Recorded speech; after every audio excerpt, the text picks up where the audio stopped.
Chapter 1750. If Yun Shirshir knew what Lu Jinyu thought of her, she would probably not know whether to laugh or cry.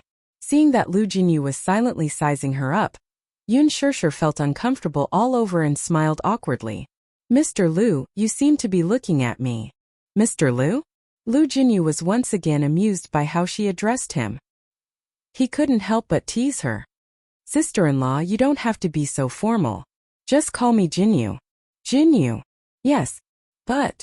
Yun Shirshir hesitated and pursed her lips. "Isn't this a little inappropriate?" "Why would it be inappropriate? Just call me that. Calling me Mr. Lu will inevitably make me feel distant." Lu Jinyu picked up his coffee cup and took a sip. His eyes were curved like two crescent moons, clear and charming. Unlike his previous cold and noble demeanor, the current him seemed very approachable. "You and my boss have been brothers for many years. We can be considered comrades who have fought together. We've been friends for so many years, so don't be so formal." Yun Shirshir didn't argue and smiled slightly. "Okay." Lu Jinyu pursed his lips, but his smiling eyes were still sizing her up. Yun Shirshir instinctively reached out and touched her cheek, thinking that there was something strange on her face. Seeing her actions, Lu Jinyu thought to himself that he had probably overstepped his boundaries by constantly sizing her up. Hence, he smiled politely and said, "Sister-in-law, Jinyu is being presumptuous. I shouldn't be staring at you like that." "It's okay. However, I'm staring at you not because of anything else, but because I'm really curious about the charm of the woman that boss has taken a fancy to." Yun Shirshir's gaze shifted slightly.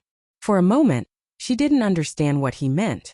Lu Jinyu was afraid that her imagination would run wild, so he hurriedly explained, "Sister-in-law, don't misunderstand. Although it's a little presumptuous, I don't mean anything else. But, sister-in-law, do you know? Your boss is first and only woman. At first, when I found out that boss was married, I was so shocked that my eyeballs almost popped out." Yun Shirshir was amused by his funny words. She covered her mouth and laughed secretly. How can it be so exaggerated? How should I put it? In his impression, the boss was an ambitious person. He was cold-blooded and iron-fisted. His actions were swift and decisive. His abilities were extraordinary. Those who coveted his women would flock to him like a flock of ducks. I'm not exaggerating. The number of women who want to climb up the social ladder can line up from here to Paris. However, boss has always been cold and aloof. In terms of women, he has never touched anything. Lu Jinyu had always been curious. Did Muyaja not have any physical needs? In his memory, his impression of Muyaja was that of a workaholic. Work.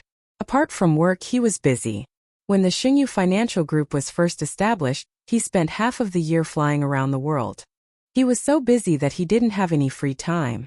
Apart from work, Muyaja's occasional hobbies were probably to play billiards, golf, or go to the fencing gym to pass the time. This routine and hobbies, no matter how he looked at it, he suspected that he was middle-aged. He was only 28 years old, but he was like an old cadre. He didn't have the vigor of a young man at all. Chapter 1751. Back then, Lu Jinyu had also developed some mischievous interests. He deliberately hid his purpose and took Muyaja to the bar to hunt for women. The problem was that when they arrived at the bar, Muyaja was like an ice block. He just sat in the private room and drank silently, as if he had nothing to do with it. He silently watched the men and women in the bar dance without restraint. His cold expression was a stark contrast to the drunken demeanor of the people in the bar. From the private room he was sitting in, it was almost as if he was in two different worlds from the dance floor. One side was in full swing while the other side was cold. Lu Jinyu thought to himself, boss really doesn't know how to enjoy life. At such an occasion, he was not in a hurry to catch his prey. Instead, he was calm and composed. Like a profound veteran, he sat in the corner and casually tasted his wine. When it came to his career, he was very ambitious. Why did he seem so indifferent when it came to women? Men all had their biological needs. Could it be that boss had no feelings for women at all? But she had never seen him show any interest in any man before. Lu Jinyu even suspected that his boss was frigid. Of course, this was just a silent criticism in his heart. If Muyaja knew that he thought of him that way, who knew what he would do to him? Lu Jinyu had also found a few women with clean backgrounds for Wuxia. He sent them to his side, but they were all mercilessly chased away by him. After a futile effort, Lu Jinyu simply gave up. He thought that boss was probably devoted to his career, and did not have the heart to care about other things. However, it was not until recently that he learned that Wuxia was married. This news was like a sudden clap of thunder that blasted him on the outside and made him tender on the inside. That was why Lu Jinyu was so curious about Yun Shirshir. Sister-in-law, you're different from what I imagined. Lu Jinyu told Yun Shirshir truthfully. Different? Yun Shirshir was a little surprised. What's different? I thought that boss's woman would be the daughter of a rich family, noble and proud. But the feeling you give me is like what? Yun Shirshir was a little curious. What did he think of her? Oh, don't be angry if I tell you. I'm not angry. Lu Jinyu held back his laughter and said, like a little white rabbit. Little. Yun Shirshir was at a loss for words. Lu Jinyu couldn't help but laugh at her adorable expression. Haha. That's the expression, it's so similar. Why do you say that I'm like a little white rabbit? Yun Shirshir didn't know whether to laugh or cry. She looks very weak, like she would fall with a gust of wind. She looks very easy to bully. However, it's not strange that boss likes you. Sister-in-law gives people the feeling that she can easily arouse a man's desire to protect her. Lu Jinyu paused for a moment before asking, you're about to hold your engagement ceremony. I'm sincerely happy for you and boss. I believe in boss foresight. Since he has chosen you, he will protect you forever. I wish you all happiness. Yun Shirshir smiled. Thank you. The police station called to ask why Yun Shirshir hadn't arrived at the police station. Lu Jinyu took the call and explained the situation. The police officer on the other end chuckled and said, hey, actually it's not a big deal. Since she's Mr. Lu's friend, this matter is very easy to handle. Chapter 1752. Lu Jinyu took the call and explained the situation. The police officer on the other end chuckled and said, hey, actually it's not a big deal. Since they're Mr. Lu's friends, this matter will be easy to handle. It turned out that those people were a gang of Pengxi scammers. They had been committing Pengxi for more than a dozen times. This gang was especially interesting. They didn't touch anything else but luxury cars. They didn't even look at cars that cost more than 100,000 yuan. They were certain that since they drove luxury cars, they would definitely be rich. When encountering such a matter, they definitely wouldn't want to waste any time. If they could solve it with money, they would try their best to keep the peace and not be calculative. Such rich people were especially easy to deal with. Tens of thousands of yuan were nothing to them. They had already committed more than a dozen crimes, and none of them had failed. Their usual routine was to stand at the intersection of the street and see a luxury car driving over. If the car was slow, they would pounce on it like a moth to a flame. Then they would crash into the car and beg the car owner to send them to the hospital. Even if the car owner wanted to call the police to deal with it, when they saw the person lying on the ground and rolling around in pain, they were afraid that the loss would outweigh the gain if they delayed and caused a death. Hence, they rushed to the hospital. They called the gang to disguise themselves as family members, do a full body checkup, and ask for a sum of compensation to settle the matter privately. Most people couldn't be bothered to make a fuss and just settled the matter with money. Unfortunately, they met Lu Jinyu today and he was in control of the situation. That was why they stumbled and fell into Lu Jinyu's hands. Hence, Yun Shirshir was also very grateful to Lu Jinyu for helping her out. After hanging up the call, Lu Jinyu found that her phone screen was cracked, so he said that he would go to the mall to buy her a new phone. Yun Shirshir hurriedly refused. However, Lu Jinyu was very insistent and said to her, since this happened on my territory as the person in charge, I naturally have to take responsibility. Sister-in-law, this is what I should do. Don't stand on ceremony, okay? Yun Shirshir couldn't refuse, so she braced herself and nodded. Lu Jinyu drove her to the mall. As she was a public figure, it wasn't appropriate for her to appear in crowded places. Hence, he considerately asked her to wait in the car and hurriedly left. 10 minutes later, he came back with the latest model of Apple. He helped her send the information and changed the card. Yun Shirshir smiled gratefully. Thank you for your help today. Sister-in-law, if you continue to treat me like an outsider, I'm going to get angry with you. Lu Jinyu pretended to be angry. In the end, Lu Jinyu drove her home and got someone to drive her car back. Coincidentally, Muyaja returned home, and the three of them bumped into each other. When Muyaja got out of the car, he saw the car parked at the entrance of the villa. Lu Jinyu was holding Yun Shishir's hand and helping her out of the car. His gaze landed on Lu Jinyu's hand that was supporting Yun Shishir, and his eyes turned cold instantly. As soon as Lu Jinyu turned around, he saw Muyaja standing behind him. Muyaja's cold gaze landed on his hand, which was wrapped around Yun Shishir's shoulder. He felt as if he was being pricked by needles. He was so scared that he instinctively retracted his hand and smiled awkwardly. "B-boss. Damn it. Oh no. How could it be so unlucky? Ah. Did boss misunderstand that he was deliberately taking advantage of sister-in-law?" Chapter 1753. His gaze was like a tiger eyeing its prey, as if he was a lord whose territory had been invaded by other lions. His gaze gradually turned cold, as if he wanted to strangle someone into nothingness. But he was greatly wronged. The car he was driving was a George Patton, which was very tall. Hence, he was afraid that Yun Shishir would lose her balance after getting out of the car in high heels. Thus, he kindly helped to support her. If he was mistaken for taking advantage of her, he would not be able to clear his name even if he jumped into the Yellow River. When Yun Shishir saw Muyaja, she was stunned. "You're back, Chief." However, Lu Jinyu looked like he wanted to say something. He thought that he should at least explain something, but if he did, it would seem like he was trying to hide something. It was a little too obvious. He did not know whether to laugh or cry. Muyaja stared at him coldly. "Why are you here?" His tone was so cold that it made Lu Jinyu shiver. He said with a long face, "Something happened, so I sent sister-in-law back on the way." "What happened?" Yun Shishir immediately explained. Lu Jinyu looked as aggrieved as a deer, blinking innocently at him.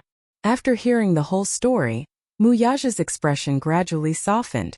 Seeing that his face had regained some warmth, Lu Jinyu heaved a sigh of relief. "Since you've sent her back, you should go back." Muyaja walked forward and pulled Yun Shishir into his arms. Looking at him, he mercilessly asked him to leave. Lu Jinyu felt as if a knife had been stabbed in his heart. "Chief, I just arrived and you're chasing me away? Aren't you going to ask me to stay for a cup of tea? You can drink tea anytime. We don't lack this bit of effort." Muyaja's tone was firm. When Lu Jinyu heard this, he could only give up. He nodded and smiled helplessly. "All right. I won't ask you to stay. I'll leave first." After that, he said goodbye to Yun Shishir and drove away. Muyaja brought Yun Shishir into the house. As soon as he stepped through the door, he asked in a deep voice, "Why didn't you call me immediately after something like this happened?" There was an inexplicable anger in his question. Even though she explained it casually, Muyaja's heart ached when he heard it. This stupid woman was so small. She was surrounded by so many people in such a situation. She was pointed at and bullied by so many people. She didn't know how helpless she was. She should have called him as soon as possible. As her man, the first person to stand up for her when she was in trouble wasn't him. This more or less made him a little angry. Yun Shishir saw that he seemed to be angry and knew that he was worried. She stuttered a little and replied, I might have been a little confused at the time." Confused? Muyaja didn't know whether to laugh or cry as he asked, "You're usually so sharp-tongued. Why? Were you confused when you were bullied by outsiders?" "There were so many of them. They surrounded me. At that time my mind was blank. Besides, how could I have thought of calling you for help at that time? If I didn't think of me when I was in trouble, who else could I think of?" Chapter 1754. It's all in the past. Don't be angry. I'm fine now. Yun Shishir paused and said, "Besides, you have a lot of work to do. What if you're busy when I call you? Won't that disturb you?" "Little idiot." Muyaja knocked on her head and enunciated each word clearly. "Remember this. No matter how important it is, it's not as important as you." Yun Shishir was stunned. Although his tone was stiff, it warmed her heart.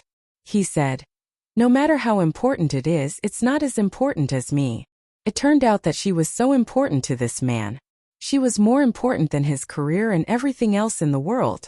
Hearing him say this, her heart felt as sweet as honey. Yun Shirshir pursed her lips and giggled. Muyaja saw that she was giggling like a cat that had stolen a fish. He couldn't help but reach out and pinch her cheeks. What are you giggling about? Little idiot. Yun Shirshir waved his hand away and said coquettishly, All right. Don't be angry. I'll be more careful next time. I promise. That's more like it, Muyaja said. Just remember this in the future.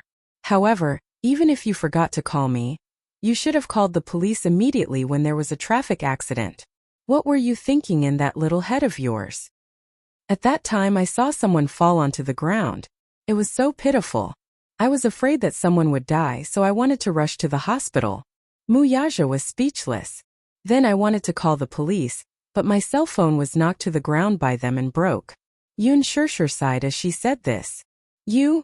Muyaja was speechless. After a long silence he sighed. Stupid woman. I think you're hopelessly stupid. Hey, no personal attacks. How am I stupid? If I were stupid, how could I have given birth to such a smart baby like you? You inherited my excellent IQ genes. As for your IQ, please refer to Xiaoichen. Muyaja calmly stated the truth. Yun Shirshir. Was that really the case? Yun Shirshir sniffed her nose as if she had suffered a blow.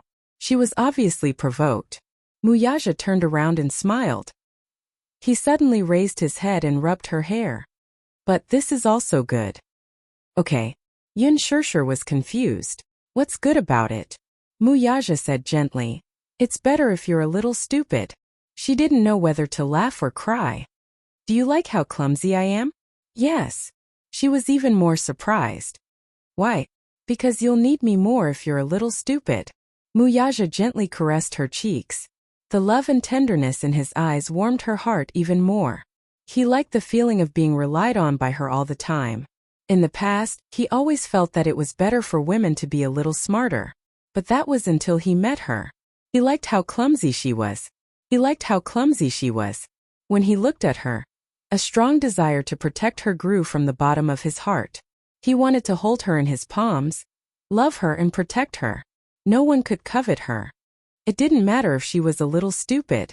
He would become her entire world. Even if this world was a dog-eat-dog world, he would use his own strength to stand at the top of the strong. He would build a city for her and protect her. Yun Shirshir was touched and hugged his shoulders. Chapter 1755. So what? As Muyaja spoke, he inadvertently caught a glimpse of a scratch on her arm. His eyes darkened as he abruptly grabbed her hand and looked for her wound. He looked up and asked her, What happened? There were many scratches on her arm, wrist, and the back of her hand. Although the wounds weren't deep and were just scratches, it was obvious that someone had scratched them with their fingernails. Seeing this, his brows furrowed deeply. What exactly happened? How did you injure your hand? I was scratched by someone. Of course I can tell that it's a scratch. Muyaja sounded a little anxious. Who scratched you? It's those people. The police said that they were a group of scammers. When we were arguing at the hospital, they wouldn't let me go and scratched me. Muyaja's gaze instantly turned cold and his face darkened. Yun Shirshir immediately said, It's just a scratch. It's not serious. How is the scratch not serious? What if they have germs on them? How can it be that serious? Yun Shirshir was frightened by him. You're too careless. Don't come into contact with others when you're outside. Some people have germs on them that can be infected through wounds. These words were indeed not to scare her. Muyaja held her hand and pulled her to the sofa. He took the first aid kit from the shelf and opened it. He dipped some cotton in the medicine and started to clean her wound. Yun Shirshir found it funny and helpless at the same time. This man was making a mountain out of a molehill. It was just a scratch. Why did he have to go to such lengths to apply medicine? However, she was still quite touched by his attentiveness and consideration. She sat quietly on the sofa while he knelt on one knee in front of her, and carefully used the medicine to clean her wound bit by bit. Yun Shirshir was naturally very pleased to let him serve her so condescendingly. She lowered her head to look at him. From her angle, she could just catch a glimpse of his drooping eyelashes. They were thick, long and mesmerizing. She couldn't help but reach out and catch his eyelashes. Mu Yaja looked up at her. What's wrong? Your eyelashes are really long. So beautiful. Yun Shirshir was in a good mood. When she smiled, she was as innocent as a child. Mu Yaja couldn't help but be infected by her smile. The corners of his lips couldn't help but curve into a light arc, and his mood also improved a bit. Yun Shirshir laughed at him. Eyelash fairy. Mu Yaja. Stupid woman. Other than these 3 words, he really didn't know what else to say. Furthermore, what did mascara spirit mean? Yun Shirshir glanced at his face and knew that he definitely didn't know what the word meant. She kindly explained, You don't understand the trend, right? Eyelash spirit means that the eyelashes have grown into a spirit. Mu Yaja. After applying the medicine for her, he reminded her. Remember not to touch the wound. There are some areas that are bleeding. Yun Shirshir glanced at him and smiled. You're done applying the medicine? She immediately assumed a dignified posture like an emperor. Then you may rise. Mu Yaja. Looking at his stern face, she really enjoyed the inexplicable sense of accomplishment when she teased him. Sometimes this man was also very cute. Chapter 1756. Good hubby. Mu Yaja raised his eyebrows. These 3 words were very pleasing to his ears. Originally, he was unhappy when she teased him, but because of these 3 intimate words, the corners of his lips uncontrollably curled up. He pulled her into his arms and continued the kiss that he didn't get to enjoy just now. With his lips on hers, he suddenly asked in a deep voice, What kind of wedding gown do you like? It was such a sudden question that she was a little stunned. Little fool. I asked you what kind of wedding gown you like. He thought that she didn't hear him clearly, so he controlled his temper and repeated it again. Wedding gown. Why are you suddenly asking about this? You're going to wear it when we get married. Mu Yaja looked at her as if she was a hopeless fool. Why? Don't you want to wear a wedding gown? Or do you not want to marry me? No. Yun Shirshir blushed and refuted. I didn't mean that. I just think that your question is too sudden. Since I'm going to marry you, the wedding gown will naturally be indispensable. Your wedding gown needs to be custom-made in advance, so I wanted to ask you what kind of wedding gown do you like? Mu Yaja explained. Is a custom-made one especially expensive? That's not something you should be thinking about. You just have to think about what kind of gown you like and what kind of gown looks good on you. After all, they were only going to get married once in a lifetime, so it had to be grand. He also hoped that on that day, she would wear the most beautiful wedding gown in the world and appear in front of him. Yun Shirshir frowned. Your question is too sudden. I haven't thought about it yet. She suddenly looked up and asked, What about you? Do you have a wedding gown you like? Mu Yaja couldn't help but laugh. Stupid. I'm asking you. Why are you asking me instead? You're the one wearing the wedding gown, not me. Yun Shirshir felt wronged. That's true, but your opinion is more important. Although I'm the one wearing the wedding dress, I hope you like it. Mu Yaja smiled softly and teased her. As long as you like it, I like it. I'm marrying you as a person, not a wedding dress. She didn't say anything, but her heart was filled with sweetness. Let me think about it. In fact, she used to have many beautiful dreams for weddings. Her biggest hope was to dress up grandly and wear a beautiful wedding dress to marry the man she loved. But when the day really came, she couldn't say for a moment what style she liked. She hadn't studied it at all. There are a few types of wedding dresses. One type is Chinese, such as the qipao or the hanfu. It combines many elements of classical culture. Some are more retro and some are more modern. The other one is Western style, but there are many styles of Western style wedding dresses. They are very complicated, and you will be dazzled by them. Yun Shirshir was stunned by his words. You seem to know a lot about wedding dresses. Not really, but I went out of my way to find out more. Although he said that, she knew in her heart that he was paying special attention because of her. Yun Shirshir's ears were a little red. Chapter 1757. There are Western-style wedding gowns. Some are retro and gorgeous, some are graceful and elegant, and some are noble and elegant. The custom-made wedding gowns will all be extremely luxurious. It all depends on what you choose. But as long as you wear it, no matter what style it is, I will like it. Women were naturally picky when it came to wedding gowns. No matter which woman it was, they all hoped to be the most beautiful bride in the world on their wedding day. Yun Shirshir was no exception. But there were very few men who paid so much attention to the details of their wedding. There were also very few men who were so patient that they would go through every style of wedding gown. She remembered one of her colleagues. When she was nearing her wedding day, she excitedly took her fiancé to the bridal shop to choose a gown. However, she tried on one gown after another. She patiently tried on a few different styles of wedding gowns and asked her fiancé to make a judgment. But in return, her fiancé looked at her impatiently. He said, "It's just a wedding.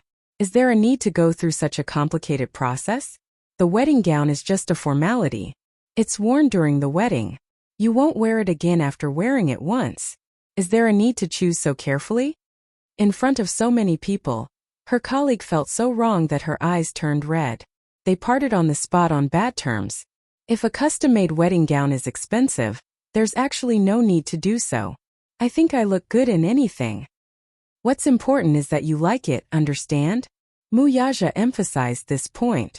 There's no need to save money for me. It's only once in a lifetime.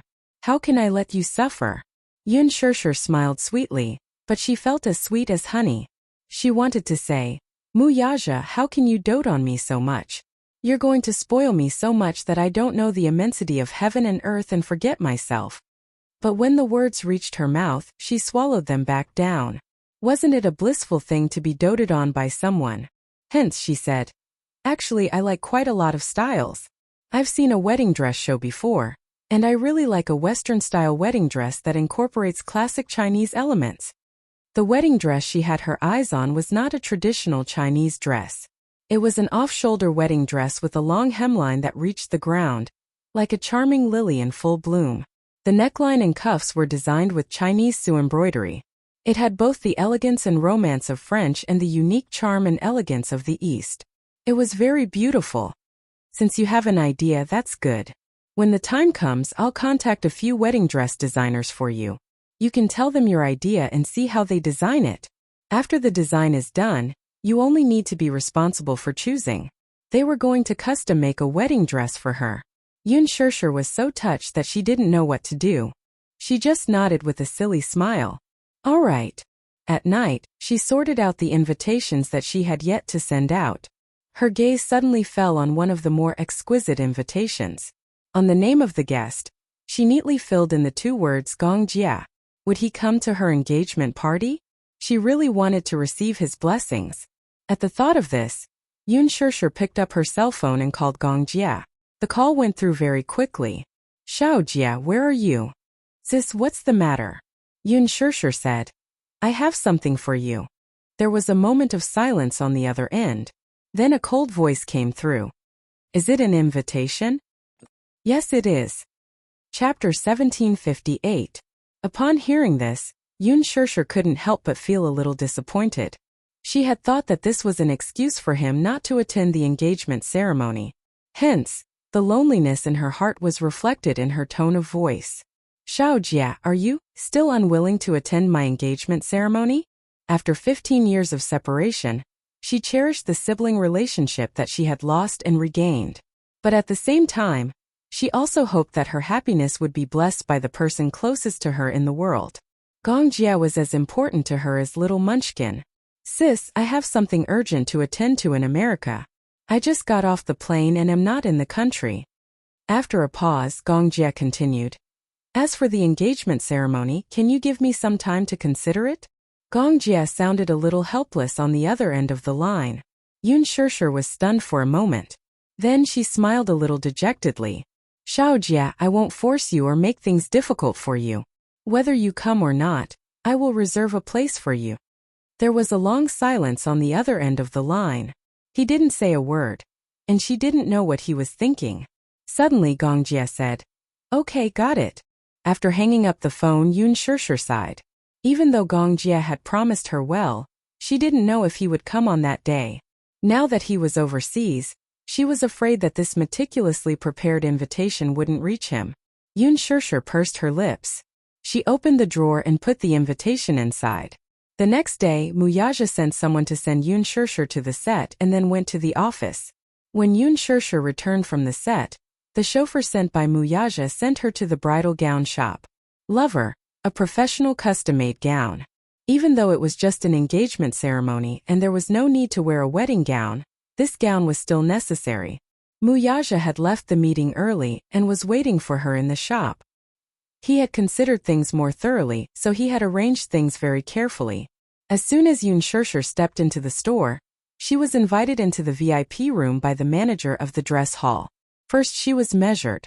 After taking the measurements, the manager was surprised and exclaimed, "Miss Yun, your figure is the golden ratio.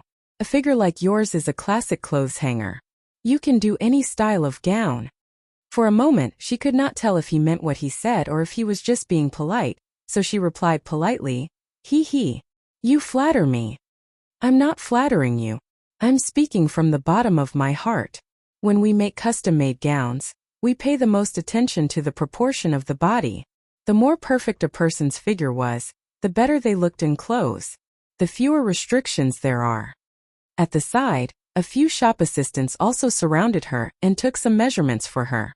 For example, the size of the wrist, the size of the shoulder. The size of the shoulder. Lover was a famous custom-made gown shop in the capital. Many celebrities and socialites chose their gowns from this shop. The reason why they were so famous in the industry was because of 3 words: exquisite, exquisite, and exclusive. Every gown was handmade and the size were exactly the same. Even the slightest mistake of 0.1 millimeters was not allowed to happen. Hence, the gowns made by this shop never failed to fit. They were all custom-made. Chapter 1759. There was only one ready-made dress per design. Once the customer picked the dress, it would no longer be sold. Among the upper-class socialites, including the A-list celebrities in the entertainment industry, no matter if they were attending important business events or public events, walking the red carpet or filming a blockbuster, no one would be indifferent to wearing the same dress as another person. It would be quite embarrassing. It was not scary to wear the same dress, but it would be embarrassing to see who was uglier. In order to avoid such embarrassment, everyone would want to wear the only custom-made dress. Therefore, it could be said that every dress from Lover was custom-made and one of a kind in the world. Of course, the price of the gowns in this shop was naturally not cheap. After taking measurements, Yun Shirshir walked out of the shop. She saw Muyaja sitting on the sofa and flipping through the album. She walked over and sat beside him to take a look. She saw that he was holding the works of Lover's top designers. Some of them were concept drawings, while others were samples that had already been made. Of course, the so-called album was different from the pictures that could be found on the internet. The concept drawings were all meticulously designed, polished, harmonized, and rendered. Every detail was vividly displayed. As for the final product, every detail, including the design of the cuffs, collar, and waist, was accurately photographed in high definition. It was for the customers to read carefully. As for the fabric, there were some samples at the end of the album so that the customers could feel the texture with their own hands and choose the material that they liked. There was a thick stack of album in front of Muyaja. It was very thick and very heavy. Yun Shirshir held the album in her hands. It was so heavy that she frowned. "Did you pick anything?" She looked up and asked him as she flipped through the album. Muyaja frowned and shook his head. He was picky and paid attention to details. Originally, he did not want to participate in the process of choosing the dress. However, she said that she hoped that he would like the dress that she wore. Since that was the case, he would personally participate in the process of choosing the dress. Since he entered the shop, he had already flipped through 3 albums. However, there were only a few designs that he liked, but he was not satisfied with any of them. Among the few models that he liked, there were also many details that he was not satisfied with. However, they weren't in a hurry. If there wasn't anything they were satisfied with, they could continue to choose. There had to be one that both of them liked. If there really wasn't any, it wouldn't be a problem to get the designer to rush out the design. After Yun Shirshir sat down, the manager led a few designers over. Yun Shirshir was not a professional when it came to choosing a wedding dress, so the manager specially brought a few designers to explain to her. Formal attire might seem simple, but when it was worn on the body, the first thing that was important was its beauty, the second was its material, and the third was its comfort. Some low-quality gowns did not fit well. Some people with sensitive skin would have an allergic reaction when they touched some low-quality fabric.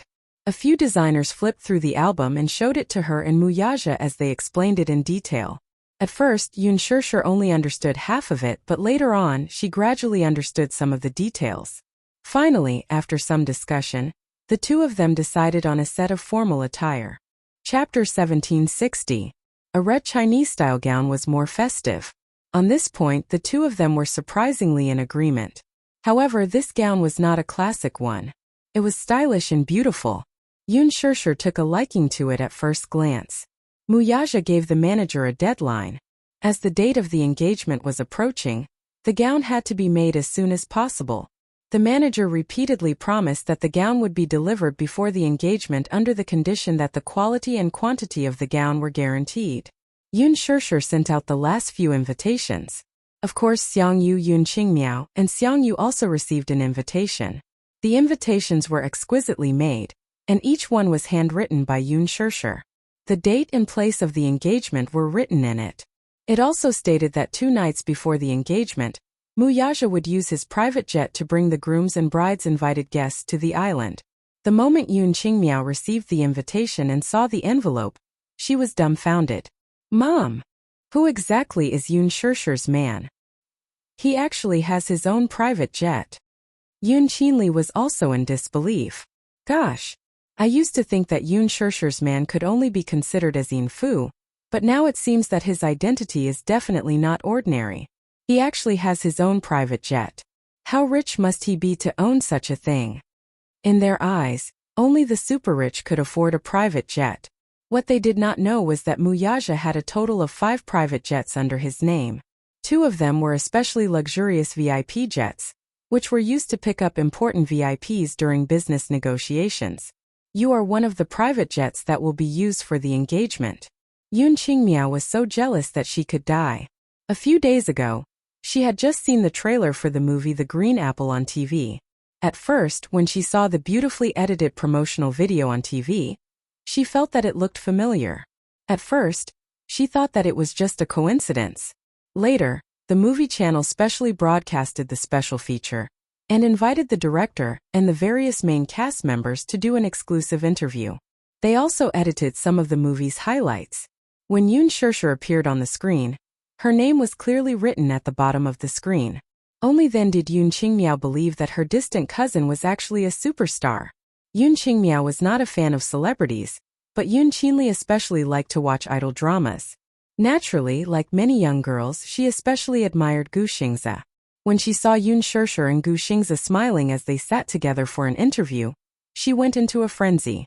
Yun Shishir was actually a superstar. Moreover, she and Gu Xingze had starred in a teen movie. What's more, the main cast of this movie was a gold medal team. Not only that, when she searched for Yun Shishir's name, a few topics popped up.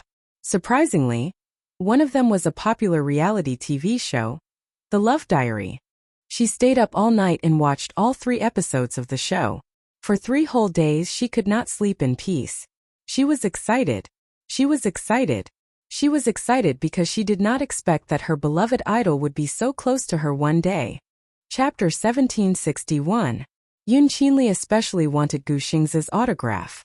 If there was a chance, she could use Yun Shishir to get to know Gu Xingze in person. This was something she dared not even dream of. If she could use Yun Shishir to enter the entertainment industry, would she not be able to get closer to her idol? Yun Qinli was so delusional that she did not even have the mood to look for a job. All she wanted was to find an opportunity to enter the entertainment industry. Yun Qingmiao, on the other hand, did not chase after celebrities, but unlike her sister, she harbored another thought in her heart. It turned out that Yun Shishir's fiancé was so rich. Not only was he handsome and tall, but his family background was also so superior.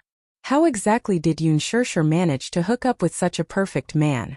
If she had such a boyfriend, she would wake up laughing even in her dreams. Xiangyu, on the other hand, did not pay attention to these. The only thing she was concerned about was that since Yun Shishir was a celebrity and had such a rich fiancé, her family background should be extremely superior. She was focused on scheming. If she could hook up with Yun Shishir's family, given her relationship with Yun Shishir, they could be considered distant cousins. With such a rich cousin, she would not have to worry about glory and wealth for the rest of her life. In short, the three mother and daughter each had their own ulterior motives and different ambitions. Yun Qinli gave Yun Shirshir a call, and indirectly asked her how she could enter the entertainment industry and become a celebrity like her. How could Yun Shirshir not understand the hidden meaning in her words? Alas, she was too busy preparing for the engagement, so she did not have the time to care about her. She gave a perfunctory reply and did not say much more. Yun Qinli was not discouraged, though. She thought to herself that she would discuss this matter with her after the engagement ceremony. She wanted to see if she could use her connections to open a back door for her to sneak into the production team and play a role. Who knew, she might become famous overnight. There was no telling. She might even become more famous than Yun Shirshir. Yun Qinli was so delusional that she could not settle down for a few days. The engagement ceremony was held on an island because Mu Yaja had considered many aspects before making this decision. Firstly, there was a castle on the island. After fetching the family and friends, the 2-day and 2-night celebration banquet would be relatively convenient, and there would be a private jet to shuttle them back and forth. More importantly, his wife had always dreamed of having a beach wedding. She had never mentioned these dreams but had written them down in her diary. He took a glance at it and memorized it in his heart. Although it was just an engagement ceremony, it was still a dream come true. He hoped that the engagement ceremony would be grand, but at the same time, it had a confidential atmosphere. There weren't many guests, but they were all important guests with deep connections.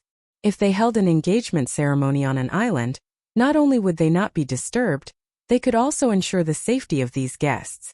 One had to know that many of the invitees to the engagement banquet were international politicians, even aristocrats and celebrities. They were the leaders of various countries. In 2 weeks' time, the arrangements on the island were completed. Mu Yaja had invested a lot of manpower and energy in this aspect. Chapter 1762.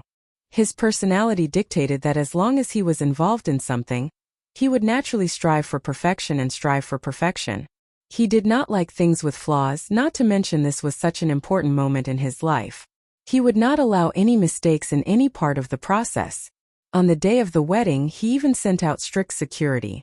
Even though it was on an island, he had to be alert to any possibility of an emergency. The venue was heavily guarded. Without an invitation, no one could enter. 2 nights before the engagement ceremony, Yun Shirshir was suddenly so nervous that she could not sleep well. Mu Yaja had already flown to the island. The next day, he would send out a private jet to pick up all the guests. As for her, as the bride-to-be, another private jet would be sent to pick her up. She could not help but be curious and asked why. Mu Yaja mysteriously said, "You are my fiancé. Of course you have to maintain a sense of mystery." Yun Shirshir was amused by him and did not know whether to laugh or cry. Lying on the bed, she tossed and turned restlessly. Hugging the pillow, she recalled everything that had happened between her and Mu Yaja ever since they met. Every scene flooded into her mind, but it gave her the illusion that it was a lifetime ago. Fate was unpredictable. Perhaps she was born lucky to have met him and used up all her life's luck. When they first met, he was her employer. What about her? She was merely his surrogate mother. When they first met, they were still strangers. Then, she gave herself to him without any reservations. Out of helplessness, that was also the lowest point of her life. However, at that time, she did not expect that the man she was so afraid of that night would actually be her husband in the future. Fate was something that could not be explained clearly. However, fate was like this. If there was a slight mistake at every step, they could miss each other. Yun Shirshir was sincerely grateful that they were able to come this far. The engagement ceremony was imminent. Yu and Xiaoyichen were also excited. Xiaoyichen complained that he wanted to be the microphone, but Yu rejected him. "Idiot! It's an engagement party, not a wedding. There's no need for a flower girl. Mommy is not wearing a wedding gown." When Xiaoyichen heard this, he started chattering again. I thought it was a wedding. When is Mommy and Daddy's wedding?" Yun Shirshir smiled. "I haven't decided on a date yet." "Why, Xiaoyichen, are you that impatient?" Xiaoyichen said matter-of-factly, "Of course. All I want is to see the day Mommy marries Daddy." Why? Because on that day, Mommy will definitely be very happy. I want Mommy to be happy. Xiaoichen's words made Yun Shishir's heart feel sweet again. Yu said coldly from the side. This bewitching potion is really good. Humph. Even if Mommy gets married, Mommy will still love me the most. You're not allowed to steal my Mommy. Xiaoichen pouted and said. What do you mean I can't snatch your Mommy away from you? Mommy is also mine. It's also mine. The two little guys did not agree and started to pinch each other again. Each of them hugged one of Yun Shishir's arms and acted coquettishly. Yun Shishir did not know what to do. But she did not know whether to laugh or cry. With two children at home, she really could not have a moment of peace. The next day, Muyaja's private jet arrived as scheduled. Yun Shishir and the two little guys boarded the same jet. The other jet was specially used to pick up the guests from both parties. There was something that had to be mentioned. Chapter 1763. His consideration was that the guests invited by the man were all wealthy and respectable. He was afraid that the mother-daughter trio would say something inappropriate regardless of the occasion, which would embarrass everyone in public and embarrass them. He did not want to ruin Yun Shishir's important moment at such an important occasion. However, he still invited them. If he did not invite them, it would not be right. If word got out, people would gossip. In the end, it was Muyaja who spoke. It was not a problem to invite them. At most, they would be separated from some important guests in two cabins. During the engagement party, they would be arranged as far away as possible. Muyaja also knew that Xiang Yu and her daughter were not good people. They did not know how to control their words. But if he did not invite them, it would not be right. Hence he made such arrangements. Yun Shishir invited a few friends. Among them, those who were on good terms with her colleagues were invited.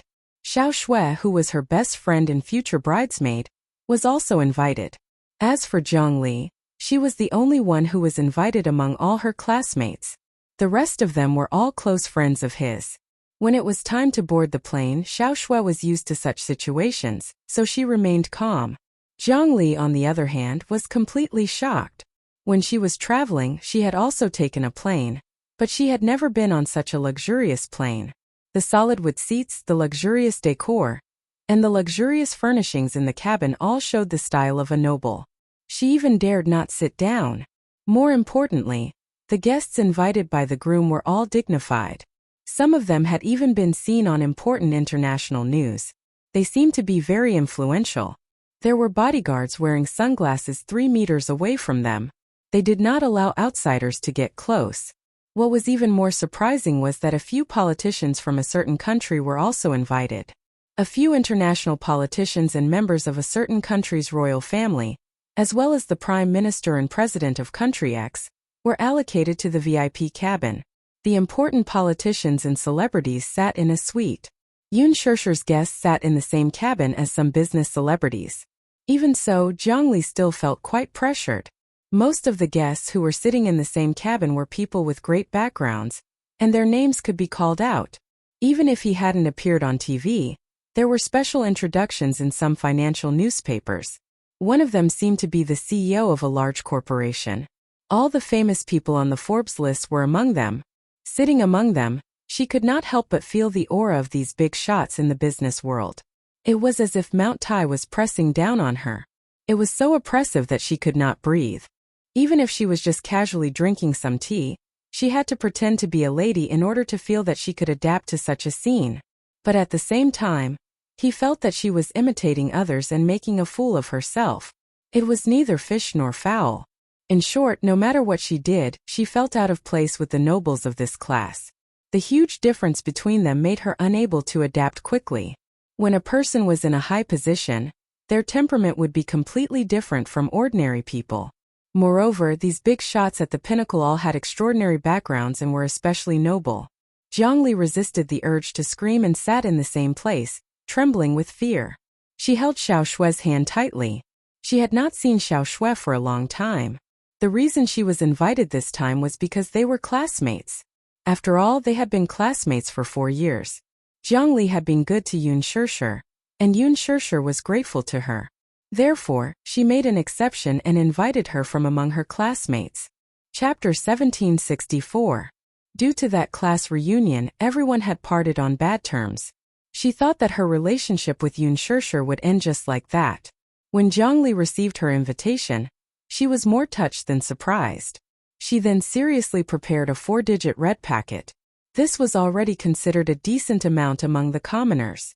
However, compared to Muyaja's guests, it was not even worth a mention. To put it bluntly, a private jet flight to a private island for a vacation was not even worth this bit of money. She could not help feeling guilty at first, but when Xiao Shui found out about it, she said, "It's fine as long as you have the intention.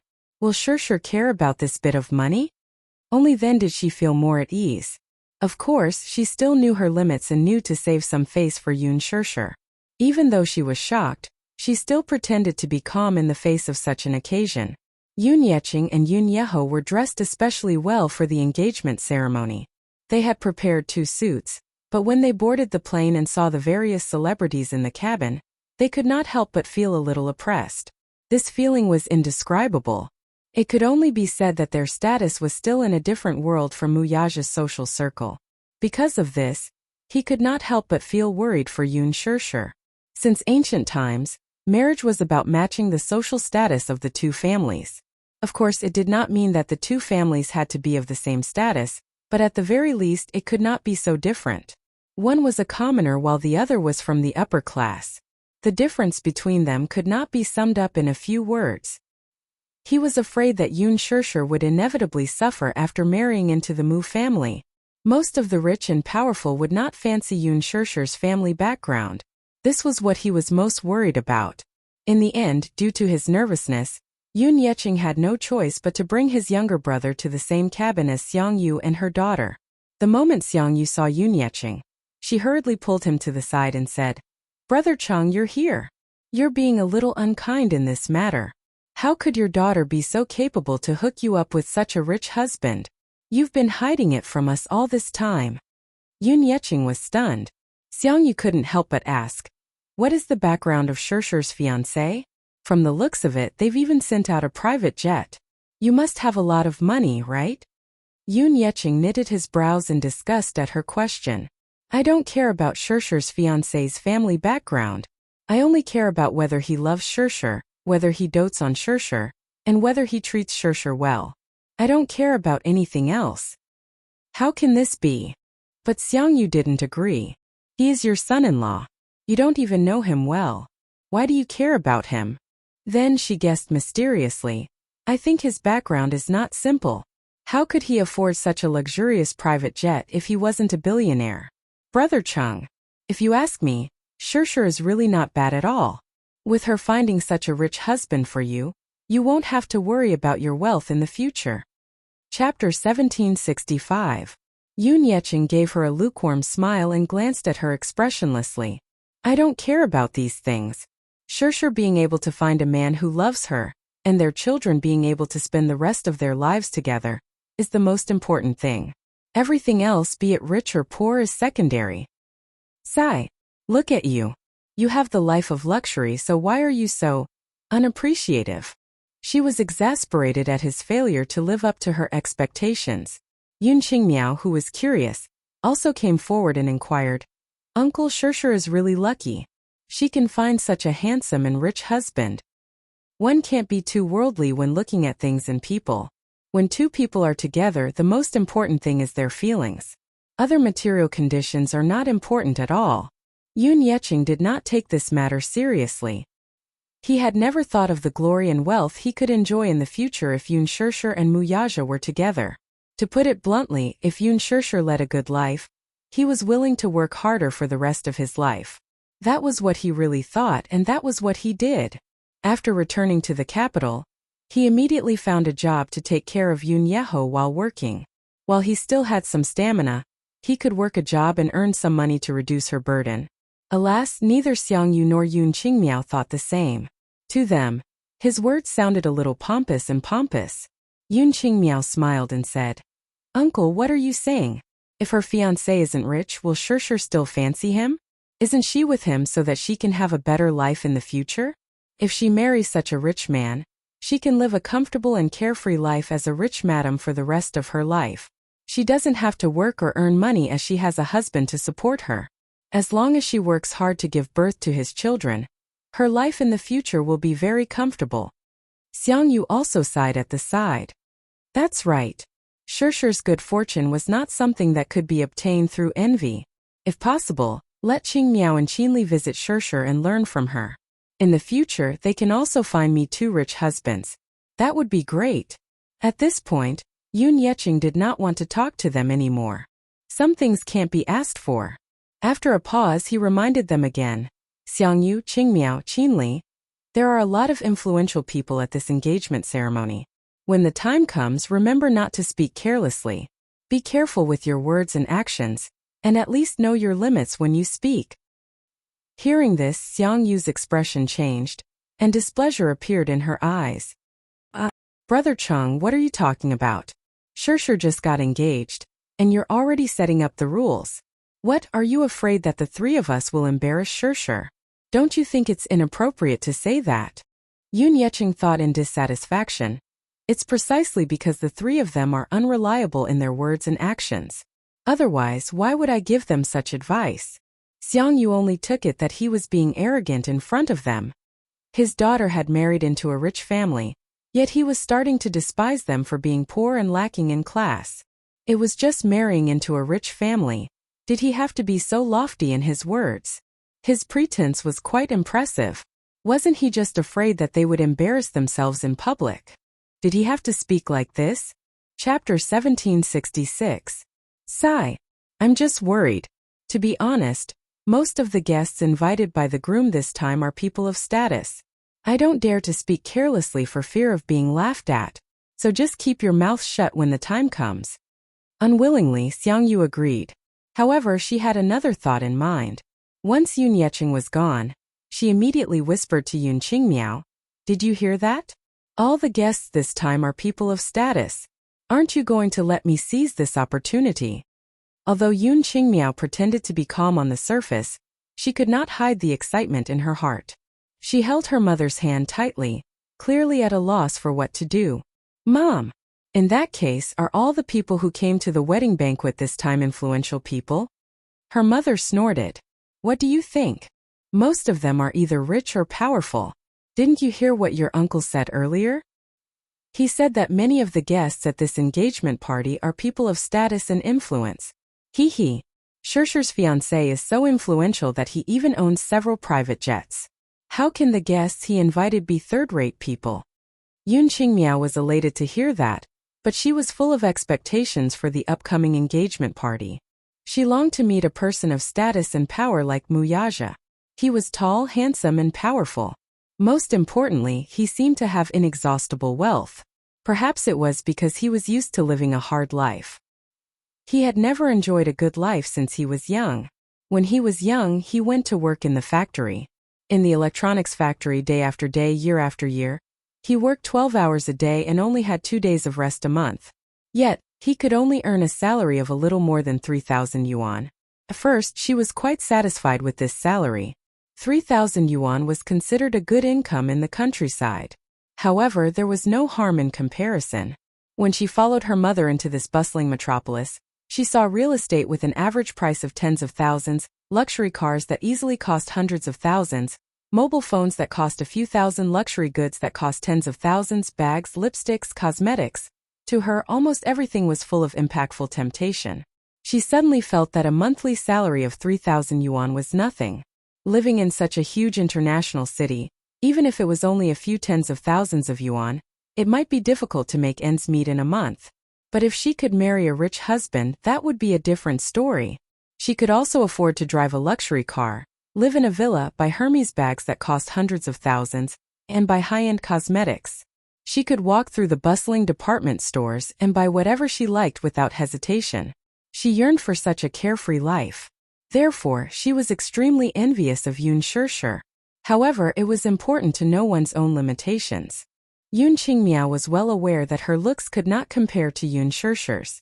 Perhaps it was hard to meet a man as noble as Wuxia, but she did not have to be too handsome or tall. As long as he had money, power, and could satisfy her material needs, that was enough. Speaking of which, this was all thanks to Yun Shurshu. If she had not been invited to her engagement party, she might not have had such an occasion and opportunity to try her luck. Chapter 1767. After she arrived in the capital, she caught up with the latest trends. She used communication devices and even learned how to use Weibo.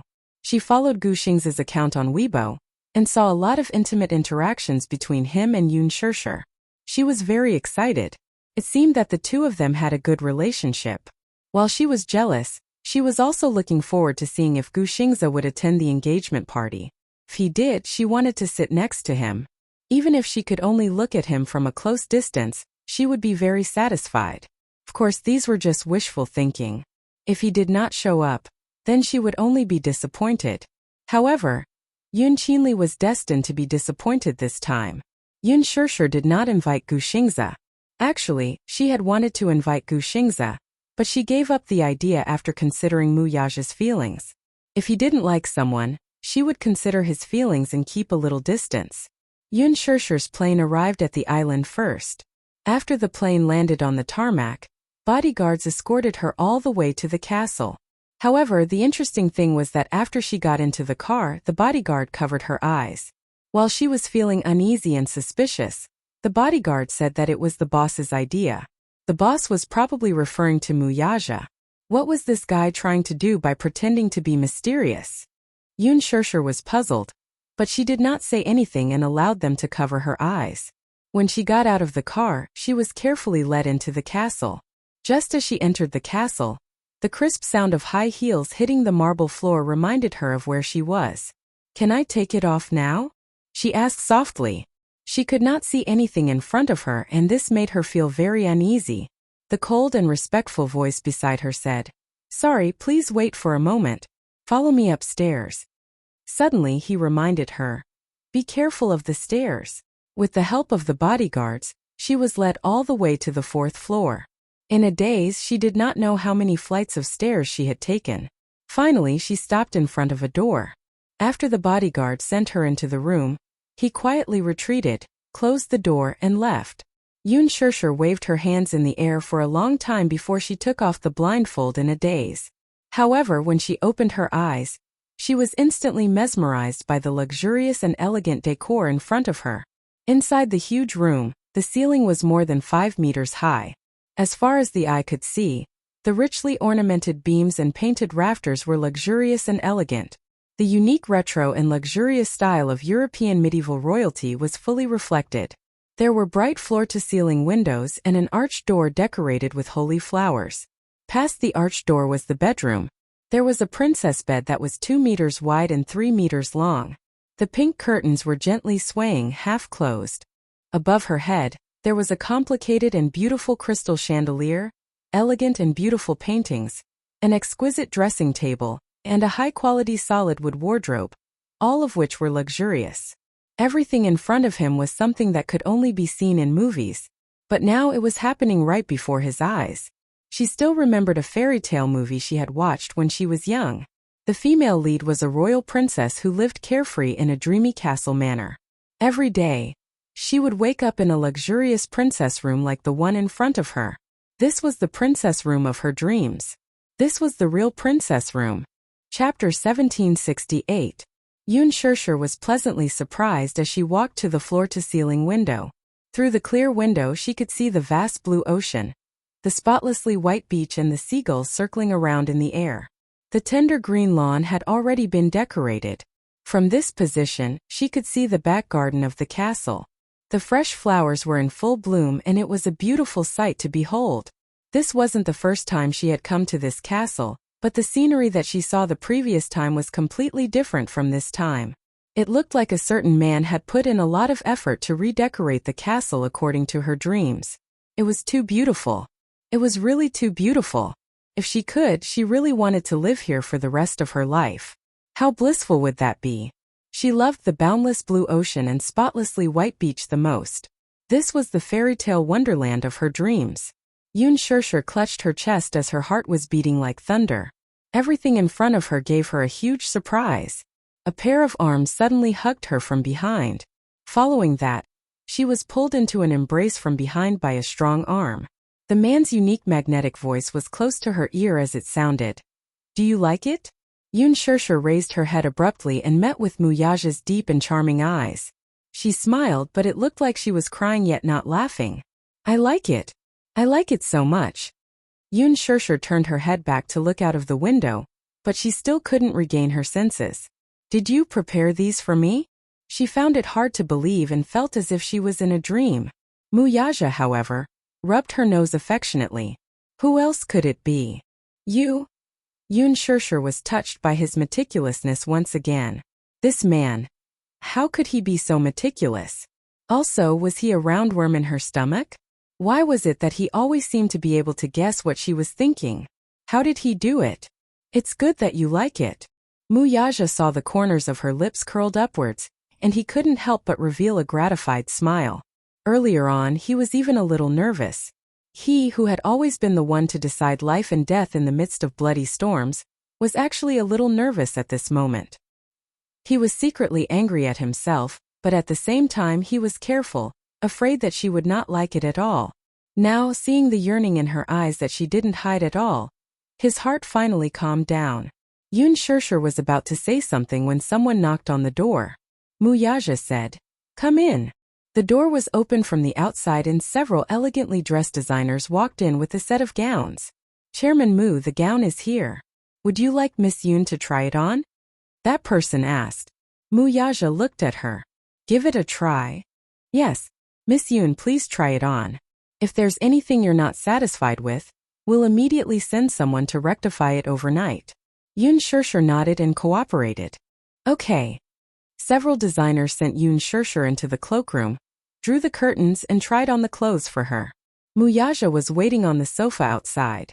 After changing into the gown, it took a long time for styling. A beautiful gown naturally had to be matched with beautiful makeup to look even more outstanding. However, he also waited patiently. Although the time spent waiting was long, it was also comfortable. He even had a bit of anticipation in his heart. Chapter 1769. At this moment it was already dusk. Beautiful rays of sunlight shone through the floor-to-ceiling windows and fell on her body.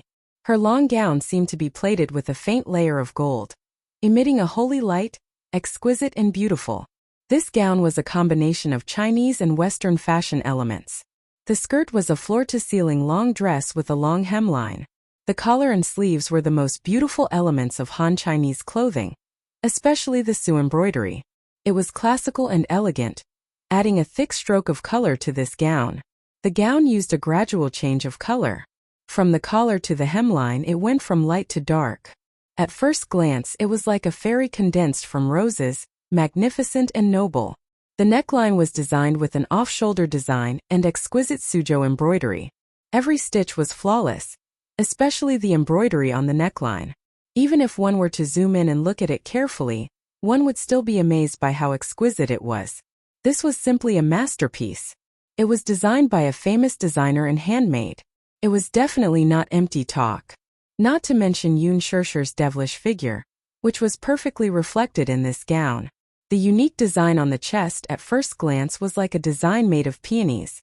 It set off the two sections of her exquisite collarbones that were like jade. Those round and fair shoulders also showed off her ample bosom, but it was not overly revealing. It looked elegant and charming, noble and proper. At first glance it looked like a proud peony. Her thick hair was meticulously coiled up. Even if there were no decorations, it was draped over her shoulders. There was no need for too much adornment, but it still gave off an unruly beauty. Her previous image was like the pure and beautiful style in The Green Apple, and the antique beauty in Lethal Beauty. She had never been as domineering as she was today. It turned out that her beauty could also be so flamboyant. Muyaja's gaze suddenly fell on her face. Her small face had been carefully sculpted by the stylist and was delicately painted with makeup. Yoon Shirshir was originally a natural beauty. Even without any makeup, she had a face that people could not bear to look away from. At this moment, after the makeup, her beauty had a unique dark color. The gown was designed in Han Chinese. The makeup was also designed to match the design of the gown, using the crystal peach blossom makeup. The stylist did not go with the trend. Instead, he used a combination of Chinese and Korean makeup.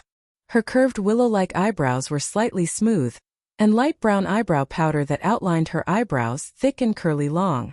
Even if she said that she envied Muyaja's eyelashes, her eyelashes thick and curly and long. Even if she said that she envied Muyaja eyelashes, her eyelashes thick and long eyelashes. Was thick and curly long, her eyelashes were thick and long. Chapter 1770. What did it mean to capture a person's soul? It probably meant that with just one look, one's heart would be tightly grasped and not let go. It was as though one was possessed by a demon. Like a demon, like a charm, her eyes were like silk. Her fair and translucent makeup looked like it could be broken with a flick of a finger. Her skin was naturally good, and her soft red lips were embellished with a little lipstick. The bright red lipstick didn't appear gaudy, but instead gave a direct visual impact.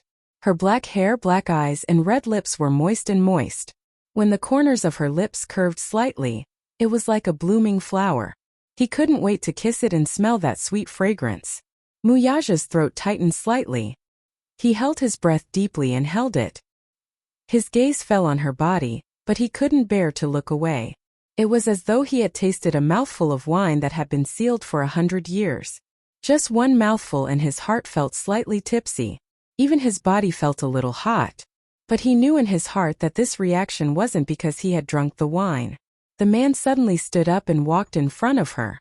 When Yun Shirshir saw him approaching, his gaze landed on her body without blinking. For a moment, she couldn't help but feel nervous. She was even more nervous than the last time she acted in front of the camera. When she was done with her makeup, she also took a look at herself in the mirror. But when she saw herself in the mirror, other than being stunned, she also felt a little uncomfortable. She had never thought that she would have such a beautiful moment. In the past, she had neglected to dress herself up. Even if she put on makeup, it would be light makeup and a little powder. However, today's makeup was done meticulously. After a full hour, she looked at herself in the mirror and saw how she had changed from a pure and elegant face to such a beautiful and alluring face. Women weren't born works of art. The sculpting in the later stages was especially important. When she saw the man approaching her, her throat felt a little dry. She asked nervously, "How is it? Is it okay?" Muyaja walked in front of her and lowered his head to look at her face. Her hair was all tied up. At this point, her palm-sized little face was completely revealed. However, a few strands of hair naughtily fell by her ear.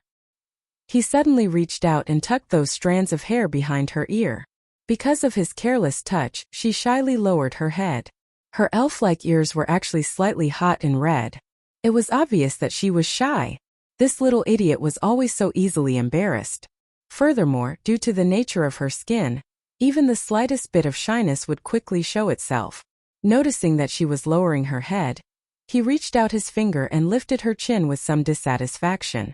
"Raise your head and let me see." Yun Shirshir raised her face shyly, but the corners of her eyes drooped slightly. Her eyelashes, which were like black phoenix feathers, flickered and trembled from time to time. It was obvious that she was too nervous. Oh God!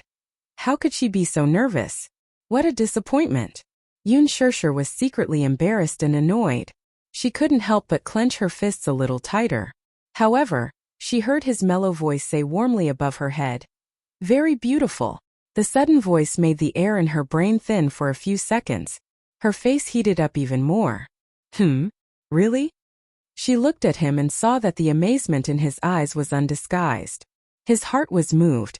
It was more than just his heart being moved. Chapter 1771. His body was slightly warm. He really liked how she was dressed up.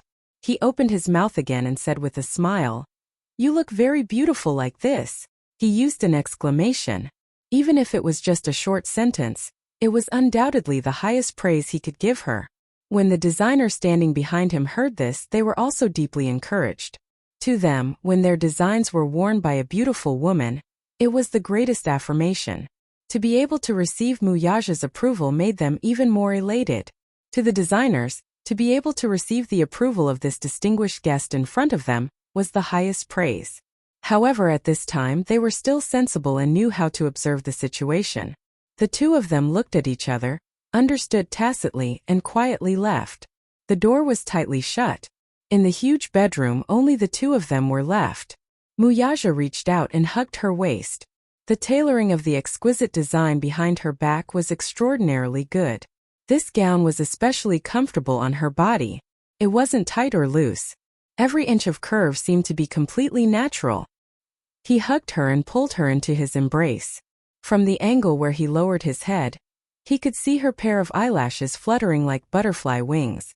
They were thick and long, gentle and lovely, and set off her moving temperament. He couldn't help but nod his head and lightly kiss her fluttering eyelashes. Soft kisses fell between her eyebrows, the corners of her eyes, the tip of her nose, the edge of her lips, and finally to her elegant and beautiful neck. The kiss was deep, but his eyes were burning hot. This was his fiancée, the woman who would hold his hand for the rest of his life, his only wife. She was so beautiful that it was as if she didn't eat the food of mortals. She was like a fairy that no one could profane. Yoon Shurshur couldn't help but laugh a little. She pushed him, but he didn't know that he was satisfied and couldn't bear to leave her. His hand cupped the back of her head and he kissed her lips. He didn't forcefully seize it, nor did he attack the city. Instead, he carefully and gently decorated it over and over again. He wanted to taste it. It was like kissing a piece of art, a rare treasure. He loved it, but he couldn't bear to use too much strength. Yoon Shurshur pushed him away and looked up. However, when she saw the lipstick on his thin lips, she laughed again. "Your lips are stained with lipstick." Muyaja's handsome brows furrowed and he couldn't help but purse his lips.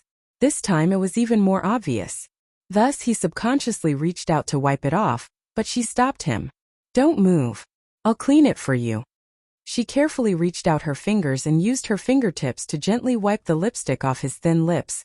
Little by little, Muyaja remained motionless as he allowed her to wipe him. He thought to himself that this was probably the happiest moment of his life. She had once fantasized that if it was their wedding, he would be like the other grooms-to-be, nervous, uneasy, excited. However, right now there was probably no nervousness or uneasiness. It was just that his excitement were reflected in reality. Strictly speaking, this was not his first engagement. In the past, under Mushang's repeated requests, he had to comply with the imperial decree and hold a forced engagement with Mu Wanru. Chapter 1772. At that time in his heart the engagement ceremony was not that sacred, and there were not many expectations.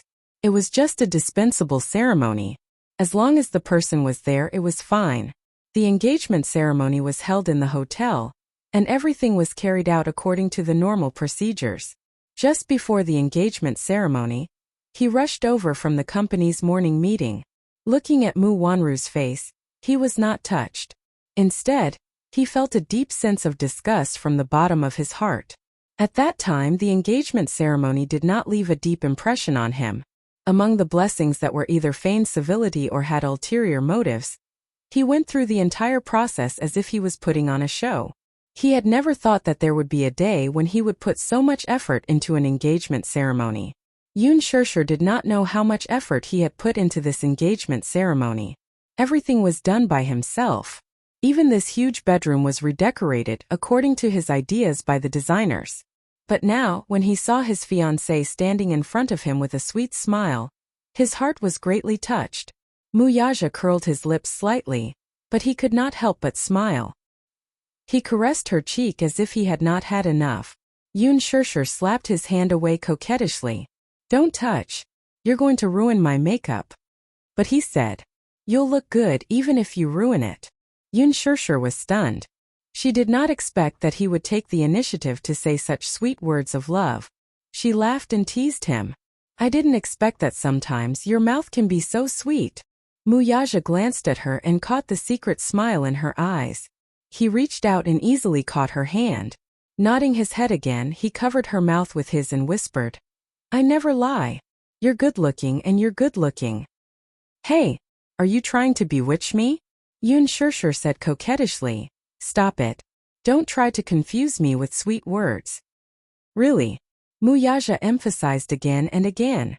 "My wife, the world's most beautiful woman. The world's most beautiful woman." These 5 words were about to send her to the clouds of happiness. Yoon Shurshur pursed her lips and couldn't stop laughing. As she laughed, she gently poked his chest with her finger. "My husband is also the world's most obedient. Sometimes, the words he said made people's hearts feel as sweet as honey. In her heart, his image had always been unsmiling.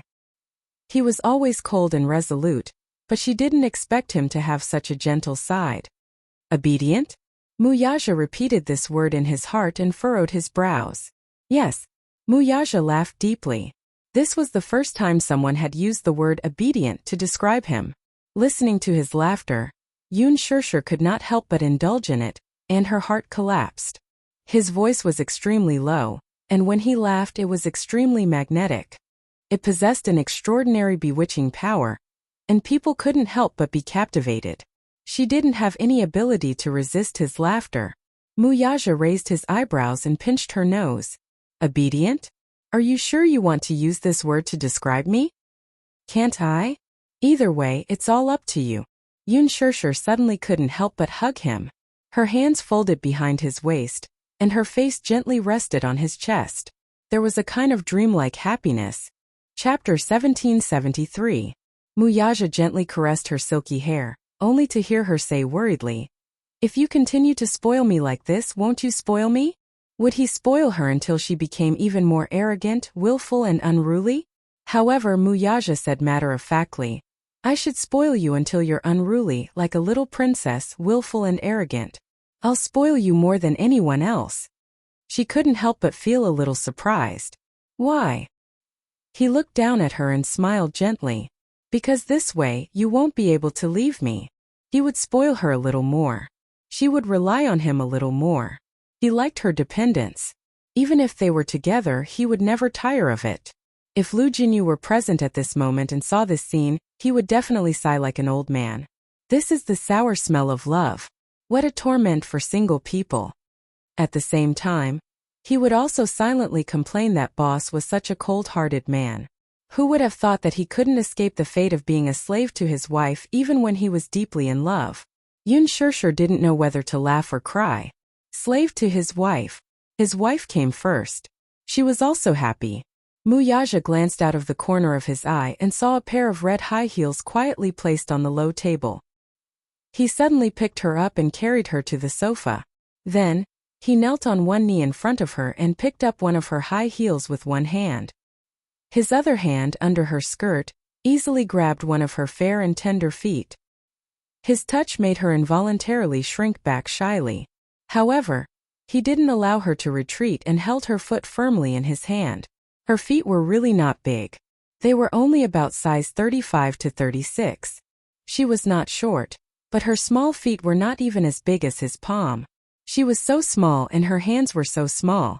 Even this pair of jade feet could be held in one hand. "You!" She suddenly spoke up, trying to stop him. He raised his eyes to look at her. His handsome eyes were deep and his gaze was burning. She immediately blushed and nervously grabbed the corner of her skirt, crumpling it. Looking at this posture, was he going to personally try on the high heels she would wear at the engagement party? However, seeing him kneeling on one knee and lowering himself, she couldn't help but feel a little uncomfortable. He had always been high and mighty like an emperor. Now that he was kneeling on one knee in front of her, she felt a little shy. At the thought of this, she immediately blushed and said, I can do it myself. No need you sit down." As he said this, he held her foot and gently put the beautiful red high heels on her foot. It was neither too big nor too small, just right. The red high-heeled shoes did not have any repetitive design. The shiny slanted shoes set off a luxurious and elegant feeling. He then put it on the other high heels for her. SSSS, SSSS, SSSS as if he's. In contrast to her his S was as if serving her shoes was a matter of course, and there was nothing to be surprised about. After putting it on, he helped her stand up. The skirt fell to the ground, covering a pair of jade feet. She walked back and forth, and the high heels fit her perfectly. Chapter 1774. Just as he was about to walk toward her, there was a knock on the door. Yun Shirshir looked over curiously, thinking that it was the designer outside. In the end, the door was opened from the outside before she could let him in. Xiang Yu's chattering voice reached their ears. "Shirshir, are you there? I heard from them that you're in this room." Hearing this, Yun Shishir's brows furrowed tightly. She knew who had come. Xiang Yu, Yun Qingmiao, and Yun Shishir arrived at the castle in a car right after they got off the plane. After the butler settled the three of them down, Yun Qingmiao and Yun Qinli went into a frenzy. They were still guessing where Yun Shishir and Mu Yaja's wedding would be held. They thought that Yun Shishir's wedding would be held in a romantic place like Bali, Sanya, or the Sea of Love. After they got off the plane, they thought that the hotel was arranged for them. However, when they heard that the destination was a private island, they did not get it until they got off the plane and were sent to the castle. The sisters were utterly shocked. A castle? A castle built on a private island. They stood at the castle's entrance and looked up at the majestic, palace-like retro castle. From afar, it was noble and gorgeous, filled with the classical style of medieval European royalty.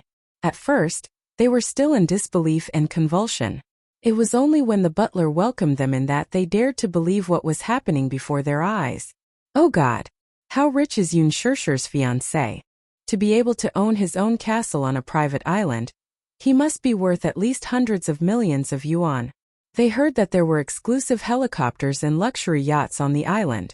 How could they not be shocked when these luxuries, which they had only seen on the news, appeared before their eyes in real life? Does all of this belong to Mu Yaja? In that case, all of this will belong to Yun Shishir in the future too. Oh God! Oh God! For a moment too many exclamations came to their minds. Yun Qingmiao and Yun Qinli toured the castle excitedly, as if they were looking at a work of art. They could not hide the surprise on their faces. There was no need to mention how envious the sisters were of Yun Shishir. Which girl didn't dream of having a castle of their own? However, all of this could only be imagined. Who would have thought that Yun Shishir would have everything so real? Yun Qingmiao, in particular, was so jealous that her eyes were red. She wanted it too. She wanted a private jet, a private castle, a yacht, and a beach. She wanted everything she could see. Vanity was like a germ, quickly spreading and occupying one's heart. When they opened the door and saw Yun Shishir in a luxurious and elegant gown, the three of them were stunned. Then they surrounded her with envy. When they passed through the arched door, Xiang Yu saw Mu Yaja. She was startled for a moment. Then her lips curled into a warm smile. Little Mu, you're here too. Because of the angle just now, he didn't see him immediately. Upon seeing Mu Yaja, Yun Qingmiao and Yun Qinli exchanged glances and smiled sweetly. Brother Mu. Brother-in-law to be. Mu Yaja only gave a low hum of acknowledgement, but the smile on his face quickly faded and became a little colder. Chapter 1775. Yes. We just arrived. We heard that you're here, so we rushed over to see you. Xiang Yu's smile was incomparably affectionate, and there was a fawning look in her eyes as if she was trying to get close to her. Yun Shishir, however, asked awkwardly, "Why didn't you knock before coming in?" This question stumped Xiang Yu. Yun Qingmiao grinned and said, "The door isn't locked, so we pushed it open and came in. Did we disturb you?" The door was not locked, so they pushed it open and came in. Wasn't this reason a little too pompous? This room was her personal space after all. How could they enter without knocking or asking for permission? Knocking on the door was out of courtesy, and they could only enter after asking if it was convenient. Yun Shishir smiled and asked, "Since you just arrived, did the butler arrange a room for you?" "Yes. It's just that the room is a little small," answered Xiang Yu. Small? Yun Shishir glanced at Mu Yaja with a puzzled look. Yun Qinli, who was beside her, said, "Oh, it's not small. It's just that it's a little cramped for 3 people." Mu Yaja said, "The butler may have been negligent. I'll arrange another room for you right away." Xiang Yu, however, said politely, "Hey, it's fine. Don't be so busy. Let Auntie take a look at you." As she spoke, she walked toward Yun Shishir, held her shoulders and sized her up. "Oh my, this dress is so pretty. The material is so good. You must have spent a lot on it, right?" Yun Qingmiao and Yun Qinli came over as well, looking at her dress with envy and yearning in their eyes. "Sister Shishir, is this the dress you wore for your engagement? It's so beautiful. The red dress is so festive. More importantly, this dress looks especially elegant on Shishir.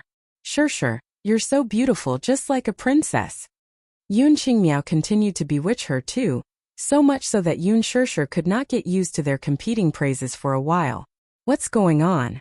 Why was he suddenly so enthusiastic towards her? Yun Shirshir was confused for a moment and looked at them in a daze. Seeing her in a daze, Xiangyu covered her mouth and laughed. Look, Shirshir is shy. Yun Qingmiao immediately retorted. Shirshir, you're a bride-to-be. How can you be shy? But look, Qinli, Shirshir and Brother Mu look so good together. Yun Qinli smiled and said, What Brother Mu? Sister, you should change the way you address him. You should call him future brother-in-law. Yun Shirshir was a little overwhelmed. What was going on? 2 days ago, they were still saying a few words of jealousy to her from time to time. Why did their attitude change completely today? Yun Qingmiao, who was secretly sizing up Muyaja, could not help blushing. The man in front of her was dressed in a well-tailored suit. His black hair was styled with mousse, which made him look even more dashing and handsome. His deep-set eyes were as mesmerizing as the stars, dark and endless. However, when he swept a glance over, his arrogant and cold gaze made her heart skip a beat. No woman would be able to resist his charm if they stood before him. Chapter 1776. He could not help but frown. With just a glance, he knew what she was shy about. Yun Shirshir also noticed her sister's gaze on Muyaja. Her brows knitted together in slight displeasure. Xiangyu was still enthusiastically talking about something, but at the same time, her tone was secretly trying to find out more information. Shirshir? I still don't know what Xiao Mu's job is. As she spoke, she suddenly pulled her to the side by the arm and asked enviously, Is Xiao Mu's family especially rich? I was shocked when I saw that he had a private jet and a castle yacht. At first, I thought that he was just an ordinary white-collar worker, but now it seems that he's not that simple. Yun Qingmiao pretended to ask casually, Shirshir, what's the background of our future brother-in-law? You haven't told us about him. Is it because you don't treat us as your family? Xiangyu quickly chimed in. That's right. Tell us and we'll give you a reference to check him out. Yun Shirshir frowned and glanced at Muyaja, only to see him standing there and patiently talking to Yun Qinli. Yun Qinli was like a happy little bird as she circled around Muyaja, looking at him with adoration and asking questions from time to time. Yun Shirshir retracted her gaze and replied slowly, Him? He's an employee of the Mu Group. This was what Muyaja had said to her classmates during their class reunions. A CEO was also a type of employee, so she was just being more reserved in her words. Mu Group? Employee? Xiangyu was surprised to hear that. She had never heard of the Mu Group. She had never come into contact with the business world, so she did not know what kind of status the Mu Group had in the business world. An employee, though, it did not look like one, right? How could an ordinary employee afford a private jet and such a huge island of the dead? Shirshir, are you hiding it from me? Or are you also kept in the dark? He doesn't look like a company employee at all. I think he must be a rich second-generation heir with a net worth of billions. Otherwise, how could an engagement ceremony be so extravagant? As soon as Xiangyu finished speaking, Muyaja seemed to have heard her voice and walked towards them. He walked forward and put his arm around Yun Shirshir's shoulders in a very natural manner. He smiled politely and said, This is not a big deal. Shirshir and I only have one engagement ceremony in our lives. Naturally, we have to make it grand. When Xiangyu saw Muyaja walking over, she was startled. She was afraid that he had heard her words. However, when she saw that he was polite and didn't seem to be angry, she felt relieved. Xiao Mu, you haven't introduced yourself yet. Since you are Shirshir's fiancée as Shirshir's aunt, and Shirshir is my only niece, I have to check on her. Our Shirshir is gentle and virtuous. Since you've decided to marry her, then you should take a look. Since she's already your fiancée, then it's my responsibility as an aunt to inquire about your family's situation. These words were said in an extremely dignified manner. Xiangyu just wanted to see what kind of family Muyaja was from. She was just being vain. Chapter 1777. Check. Muyaja raised his eyebrows and quickly understood her intentions. Yun Shirshir was a little angry when she heard Xiangyu's words. What did she mean by being her aunt and checking for her? What right did she have to check for her? What did it have to do with her, who she was marrying, the status of the person she was marrying, and his family background? Could it be that when she got married, she had to know everything about the person she was going to marry? Regardless of whether he was rich or poor, she had her eyes on this man and wanted to spend the rest of her life with him. If she said that, it would make others misunderstand that she chose to be with Wuxia because of his family background. Yun Shirshir was so angry that her face flushed red. Her face, which was originally covered in rouge, was now even redder. Wuxia lowered his head to look at her, and knew that she was a little unhappy. Hence, he said, Shirshir is my fiancée and the wife that I have decided to be with for the rest of my life. There is no doubt about my feelings for her. Of course, the so-called sincerity is not something that can be proven with empty words. I will only say that regardless of whether I am rich or poor, even if I have to give up everything, I will not let her suffer. Moreover, the so-called power, wealth, and status are never eternal. But my sincerity towards her will never change in this lifetime. His voice was deep and mellow with a charming magnetism. His words were not to be refuted. Xiang Yu was stunned. His sincere confession was so deep and sincere that it indirectly refuted her words. Instead, it made her words seem even more pretentious. Who was Wuxia? He had been on the battlefield for a long time and had traveled through bloody battles. He had seen many schemes and schemes. No matter who it was, what they were thinking, he could see through it all with just one look. How could Xiang Yu's narrow-mindedness escape his eyes? With just a few words, she had no choice but to shut up. His invisible and imposing aura made her feel a little lightheaded and light-footed. This man's aura was not ordinary. His words were overbearing, making people have no choice but to submit to him. Xiang Yu smiled awkwardly and nodded. That's right. What power? What wealth? It's all fake. Only sincerity was real. The most important thing is that you care about Shirshir, and the two of you are happy together. It's good that you understand. Wuxia paused for a moment, then said in a deep voice, Now I'm going to bring Shirshir to meet a few of my important guests. Please return to your room. If you need anything, just instruct the housekeeper. Don't go out and walk around as much as possible. Be careful not to get lost. With that, he hugged Shirshir and left the room without looking back. Xiang Yu was momentarily stunned by his domineering declaration. She stood rooted to the ground, unable to recover her senses for a long time. Yun Qingmiao, who was behind her, was more observant. She could vaguely detect a hint of mockery in Wuxia's words. Her face turned pale as she tugged at her mother's clothes. Mom, what you said just now was too straightforward. People will think that we haven't seen the world. Humph. This brat clearly doesn't put me, his aunt, in his eyes. After Xiang Yu came back to her senses, she was clearly very angry. Chapter 1778. She should be thankful that she was Yun Shirshir's aunt. Even if she were to spend her entire life like this, it would be impossible for her to stand before Wuxia and let him take a look at her. Having said that, Xiang Yu couldn't say anything else. The three of them could only return to their room resentfully. However, just as Wuxia had expected, they really got lost in the huge castle. Helpless, they could only ask the butler to bring them back to their room awkwardly. Along the way, Yun Shirshir was still puzzled. She didn't know who this man was bringing her to see. It wasn't until they arrived at the reception room that she saw Lu Jinyu sitting on the sofa and smoking a cigarette that she suddenly realized what was going on. The moment Lu Jinyu saw Wuxia push open the door and enter, he saw the woman in his arms. He immediately stood up and greeted with a smile. Chief sister-in-law. Yun Shirshir smiled at him politely. She had a better impression of him after he helped her at the hospital last time. However, facing the lingering smoke in the reception room, she still frowned uncomfortably and waved her hand slightly. She actually didn't like the smell of cigarettes. It was very suffocating. However, Lu Jinyu knew how to read people's expressions. Seeing that she seemed to be a little disgusted by the smell of cigarettes, he immediately put out the cigarette in his hand in the ashtray. Yun Shirshir was touched by his action. He knew how to take a woman's feelings into consideration. This man should be an elegant gentleman with good etiquette. There were three other unfamiliar men sitting in the reception room. They also stood up behind Lu Jinyu and greeted Wuxia. Boss.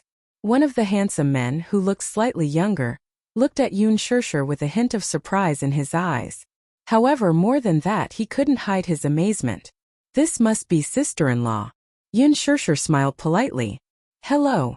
Muyaja said. Let me introduce you. This is your sister-in-law, my fiancé.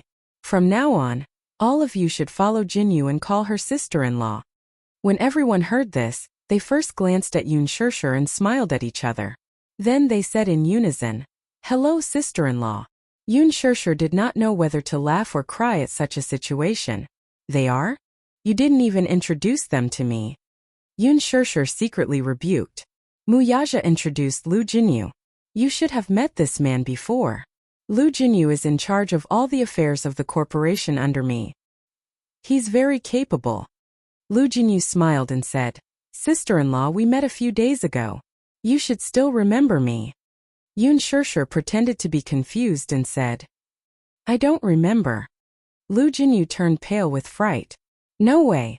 Sister-in-law, it's only been 2 days and you've already forgotten about me. After saying that, he couldn't hide the disappointment and sadness on his face. Yun Shirshir giggled, but she was a little shy. I'm just kidding. It's all thanks to your help at the hospital that day. How could I forget? Lu Jinyu was stunned, but he laughed out loud. His sister-in-law was really cute sometimes. This is Zhang Shun. Don't be fooled by his baby face. He's actually 27 years old. Muyaja introduced the man who looked exceptionally young and tender.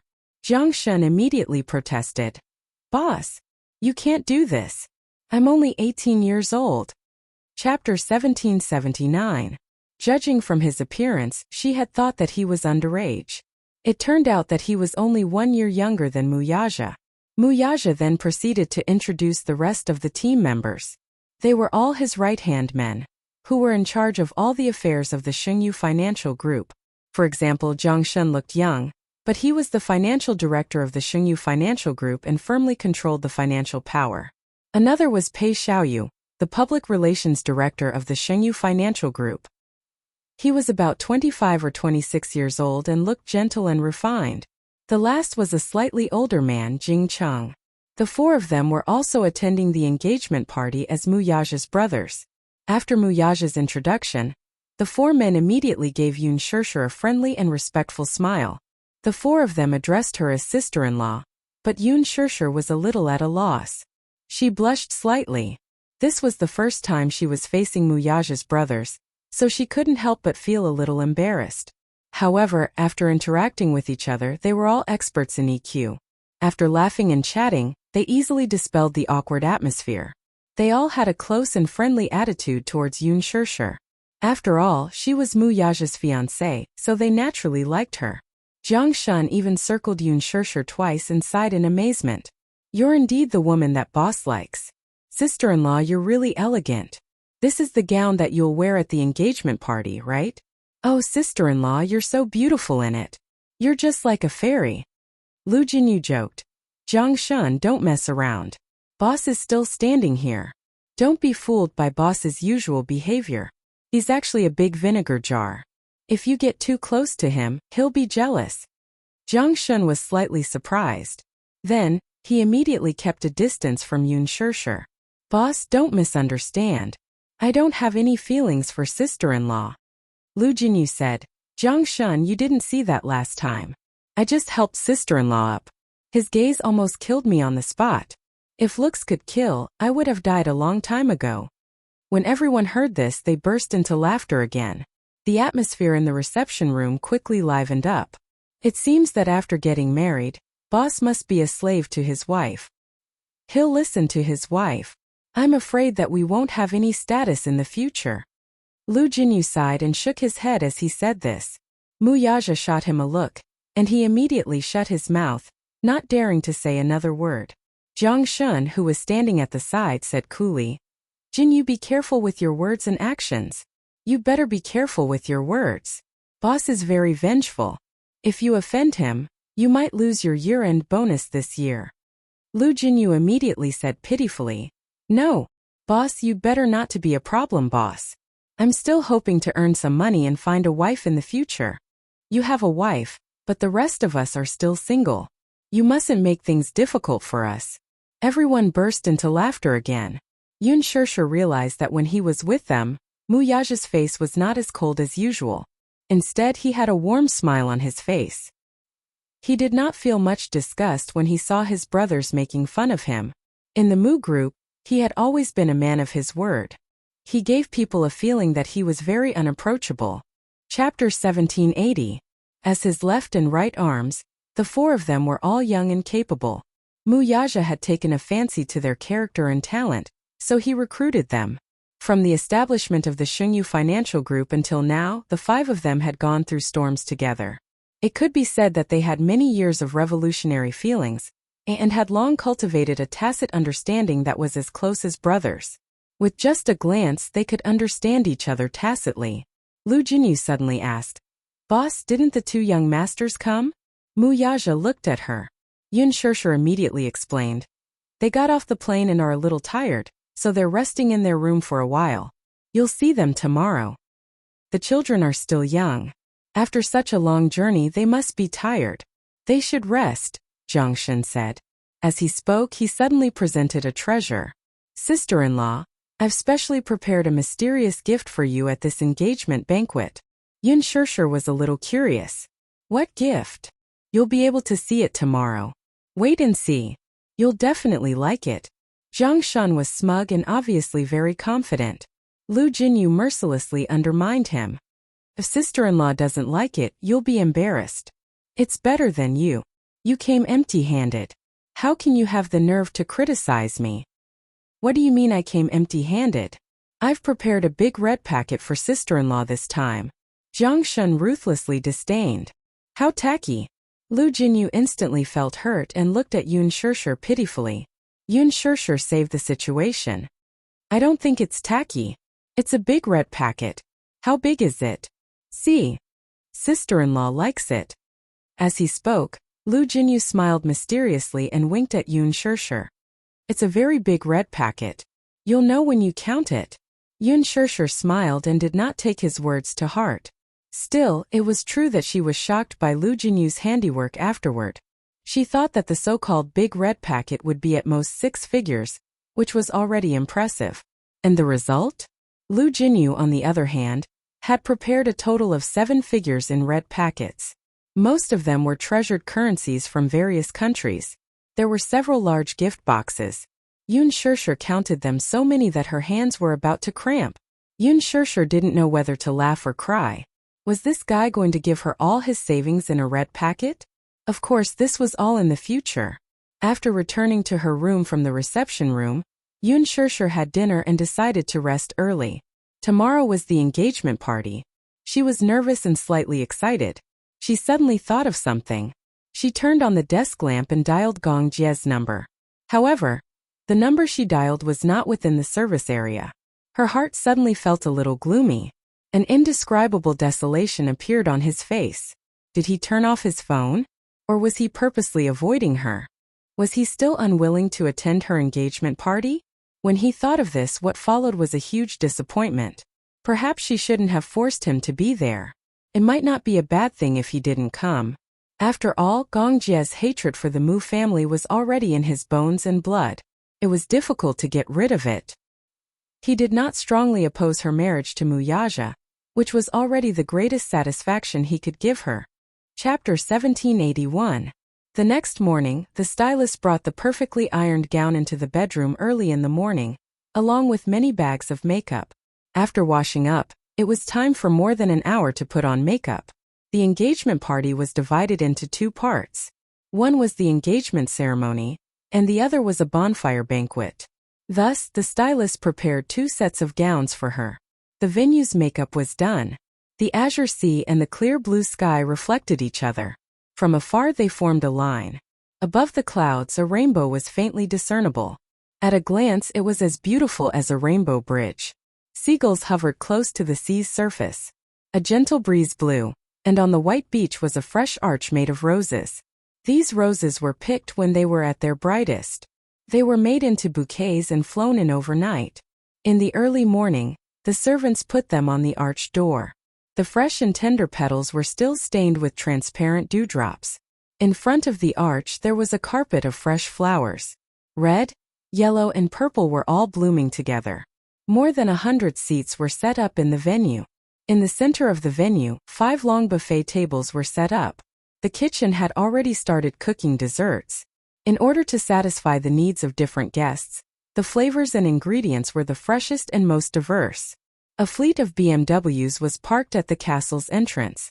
Of course, the so-called fleet of BMWs did not refer to BMW cars. Instead, it was a fleet of snow-white horses. Just like in a fairy tale, everything was unbelievably beautiful. The guests who had arrived the day before were already awake. Some ran to the beach to enjoy the morning sea breeze after breakfast. Some were curious and wanted to see the venue's setting, but they were politely asked to leave by the venue's security personnel. Yun Qingmiao, on the other hand, was lucky enough to catch a glimpse of the engagement party's setting. Jealousy filled her heart. How did Yun Shishir manage to hook up with such a powerful husband? Just an engagement party. It's not even a formal wedding. Why did they spend so much money on it? They even lied to us by saying that he's a company employee. Who are they kidding? As he thought about it, his heart felt twisted. He felt that this kind of life was too unfair. After Yu and Xiaoiqin woke up, they ran to Yun Shishir's room. They had fallen asleep on the plane yesterday and were carried off the plane by the bodyguards. As a result, she missed the moment when Yun Shishir tried on the gown, and missed the chance to see how beautiful her mother looked in the gown. Therefore, she hurried over early in the morning to inquire about it out of curiosity. The 2 little guys pushed the door open. In the huge princess room, the morning sun shone through the window. Yun Shishir stood in front of the floor-to-ceiling window. At this moment, she had already changed into a formal dress. She was like a blooming rose, making people unable to take their eyes off her. Xiaoiqin was stunned. He stared at her with his big, watery eyes without blinking. Yu glanced at him and felt sorry for him. She kindly raised her hand to close his jaw that was about to dislocate. Xiaoiqin was still so shocked that he could not speak. He had never seen his mother look so beautiful. She was wearing a rose-colored gown and looked like a fresh flower. It was the most beautiful moment. Yu waved her hand in front of his eyes. Hello. Muichen, are you stupid? Chapter 1782. Yun Shishir was admiring the scenery of the beach through the window.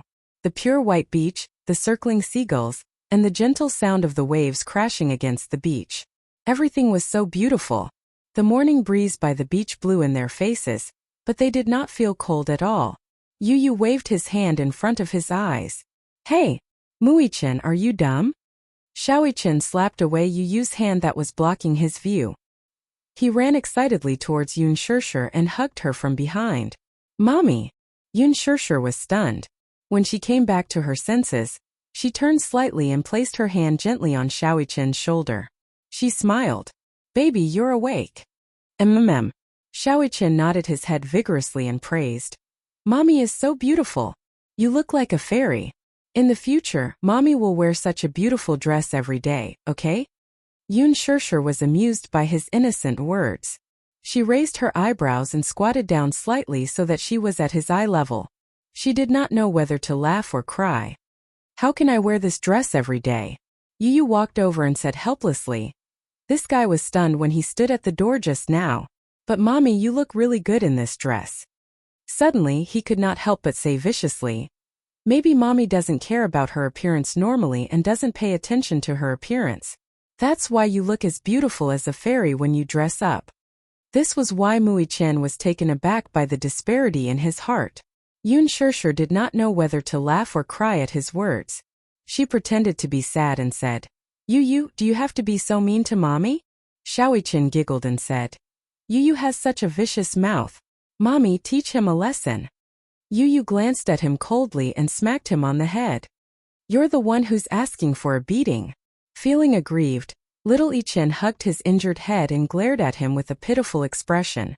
Yun Shishir immediately said, Yu, don't bully your brother. Mommy, he's the one who bullied me. Yu looked aggrieved. When it came to acting innocent, he was an experienced veteran. When Yun Shishir saw his pitiful expression, she couldn't bear to scold him. Muichen retorted innocently. When did I bully you? It's clear that you've been bullying me more. You still have the nerve to ask me? Last night you slept so restlessly. You kicked the blanket and hugged me like a bear. I didn't rest well the whole night. I was almost paralyzed by you. After Yu finished speaking, Mui-chan immediately looked guilty. Alright, both of you stop fooling around, okay? Mui-chan nodded and said, Okay. Today is Mommy's engagement party.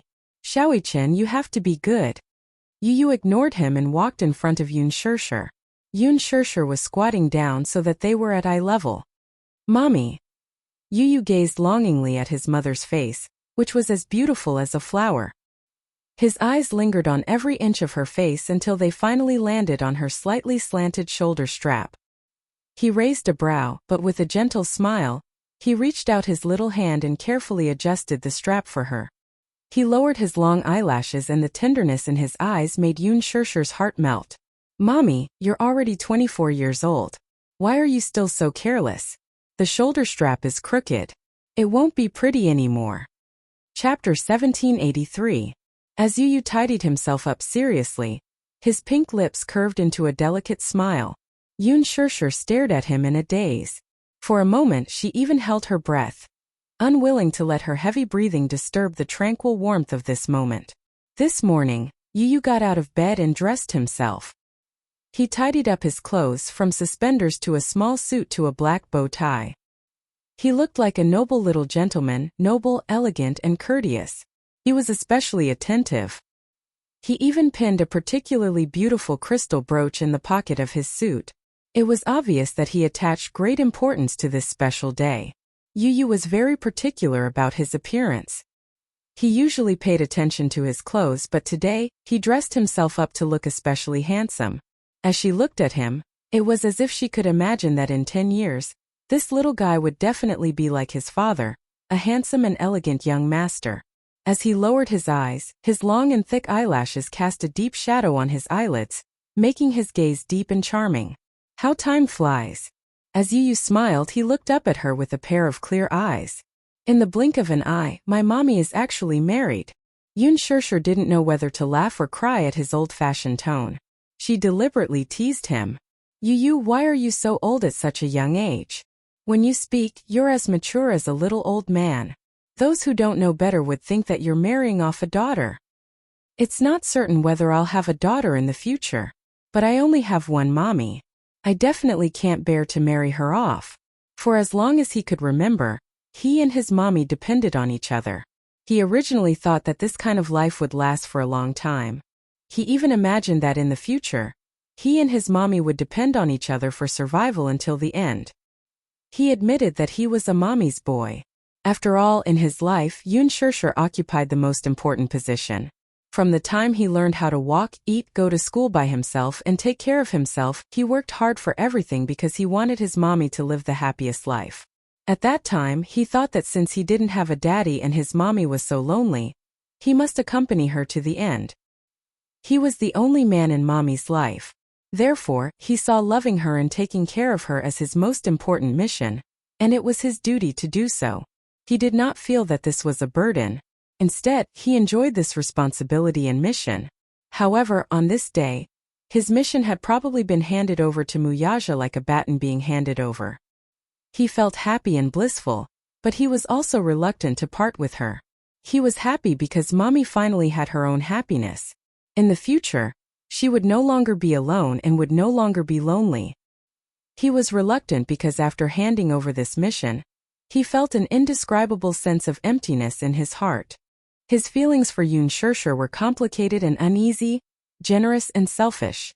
Yun Shirshir saw that there were some complicated emotions in his expression. He seemed lonely, happy, and worried. For a moment, she couldn't figure out what this child was thinking in his heart at that moment. She smiled softly and gently placed her hand on the back of his hand. Yu suddenly turned his hand over to hold hers.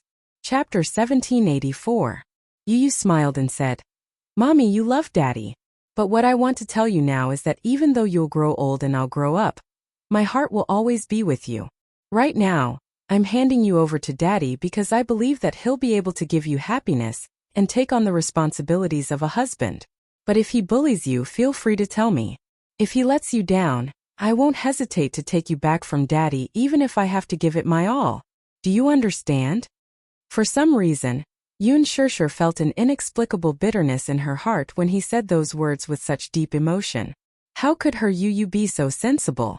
For a 7-year-old child to say such words, it was not something that should be said at his age. Yun Shirshir pulled him into her embrace and smiled. Alright, Yu, mommy will definitely be happy. Xiaoichen suddenly stood aside and felt touched for a moment. Perhaps he could not fully understand Yu's current state of mind. If it was in the past, he would definitely think that it was just an engagement. After the wedding, the 4 of them would become a family and truly be together. This should be something to be happy about, shouldn't it? But now he did not think so anymore. After spending so much time together, he truly understood the close bond between Yu and mommy. It was a bond that was thicker than blood. These 7 years were neither long nor short, but they had experienced countless emotions and drifted through wind and rain. It was precisely because of this bond that Yu was worried that mommy would not be happy. That was why he felt uneasy. Just like those fathers who married off their daughters, the atmosphere at the wedding was clearly so happy, but when they handed their daughters' hands to the young man, they felt reluctant, uneasy, nervous, relieved, worried, touched, all kinds of feelings, all kinds of feelings, all kinds of feelings, all kinds of feelings. As if they were telepathic, Xiaoichen could even vaguely feel Yu's reluctance. He could empathize with him. Yu said seriously, "Mommy, you must be happy. Otherwise, he would definitely regret his decision." He regretted handing her over to his father. Yun Shirshir gently caressed his palm-sized handsome face and nodded with a smile. However, her eyes were faintly moist. She tried her best to hold back the sourness in her heart. At 11:30 a.m., the guests entered the venue one after another. Everyone entered the venue and sat in their seats, chatting and laughing. Today was a good day. This island was located in a semi-tropical zone and was warm all year round. Bathing in the fresh sea breeze and feeling the embrace of the blue sky and the sea, one could not help but feel carefree. At the main venue of the wedding, many children of the VIPs were smiling and taking photos in front of the arch decorated with flowers. Most children like beautiful things. Some of the children who loved to cry would forget to make a fuss in this romantic atmosphere. They would sit in their parents' arms and smile innocently. Mu Yaja's group of brothers also rushed to the venue and started to entertain the guests. Yun Yeching pushed Yun Yeho's wheelchair and sat down under the arrangement. Yun Yeho looked around at the romantic venue and could not help but sigh. This venue seems to have been prepared with great care. Chapter 1785. Surrounded by such a romantic atmosphere, she did not even dare to raise her voice. Yun Yeching nodded with a smile. It's a once-in-a-lifetime engagement after all. The preparations must be meticulous. This shows that Shirshir's fiancé dotes on Shirshir a lot. He put in the effort to give her such a romantic wedding. Today is a good day. I'm so excited that I can't sit still. Yun Yeching smiled. You just have to sit still and watch Shirshir receive everyone's blessings. Yun Yeho smiled, feeling happy for Yun Shirshir from the bottom of his heart. Yun Qingmiao, who was sitting at the side, could not hold back her surging emotions. All her attention was on the romantic setting of the wedding. Yun Qinli, on the other hand, was looking left and right. She could not help feeling disappointed when she did not spot Gu Xing's figure. It seemed that Yun Shirshir and Gu Xing's relationship was not that good after all. Gu Xingzi did not attend the engagement ceremony, which meant that the two were not on good terms. Xiang Yu, on the other hand, was only focused on observing the guests present. The venue was divided into the groom's and the bride's seats. The bride's seats were filled with Yun Shirshir's relatives and friends. Xiang Yu, on the other hand, was sizing up the groom's guests' attire and identity tokens. She was obviously looking for a match. From time to time, she would tug at Yun Qingmiao's sleeves and whisper to her about which guest was young and handsome, which guest was wearing an expensive watch, and which guest looked rich. Xiao Shui, who was sitting at the side, heard all of this. She frowned in disgust and wanted to flare up on the spot. She did not expect Shirshir to have such a top-notch relative. What was this? Today was Shirshir's engagement ceremony. Yet this top-notch relative was actually looking for a rich and powerful man for her daughter. If not for the special occasion today, she would have lost her temper on the spot. Xiao Shui forced herself to hold it in. She planned to bring it up to Yun Shirshir after the banquet. At 11:40, the BMW appeared at the gate of the castle on time. When Yoon Shirshir appeared at the door in her splendid attire, she saw 2 rows of concierges holding gift books in their hands. Their postures were ramrod straight and their chests puffed out. Standing at the end were 2 rows of flower boys holding fresh and tender white roses in their hands. As for the flower boys, she didn't know where Muyaja had hired them from. They had delicate features, blonde hair and blue eyes. Standing in the middle of the cluster of flowers, they looked holy and beautiful. The words of the white rose symbolized respect and holy love. Only you are compatible. At the same time, it also means that you belong to me. Yoon Shirshir looked at the beautiful bouquets and smiled. At the entrance of the castle, a red carpet was laid out neatly. At the end of the red carpet was a BMW waiting for her. Muyaja stood beside the carriage. When Yoon Shirshir's gaze fell on him, she couldn't help but be shocked. It was not that she had never seen him in a suit before. In fact, this man had a preference for suits. Perhaps it was because of his status, but he would only take off his suit and change into casual clothes on rare occasions. In the past, he had always worn a well-ironed suit. However, she had never seen a man who could make a suit look so cold, elegant, and noble. Chapter 1786. However, with that handsome face of his, when he appeared in front of her against the light, she was like a young and immature girl. Her heart was stirred and her heart was beating wildly. So handsome. Especially his hairstyle, which had been carefully trimmed. In the past, his fringe naturally covered his handsome eyebrows. It was not messy, but it did not disappoint. Now that he had styled his hair, his handsome face was completely revealed. His deep and mesmerizing eyes were even more captivating, making it impossible for anyone to avoid them. His gaze seemed to have a magical power. When it landed on her body, it made her heart beat like thunder. She was so nervous that she even forgot how to calm her breathing. Muyaja also looked at her with a gentle smile on his lips. It seemed that only because it was her, when he smiled, that gentleness could reach the bottom of his eyes. Suddenly music started playing. Amidst the sacred music, the flower children held bouquets and sang a sacred and romantic poem in unison. Love is a star shrouded in the morning fog. Without you, heaven also becomes hell. Adorable warhorse subtly trembling, this shy and gentle embrace. On your beautiful cherry lips, I'm used to using kisses instead of words. My kiss is like a flame from the bottom of my heart. The happiness that kissed me yesterday has turned into nothingness today.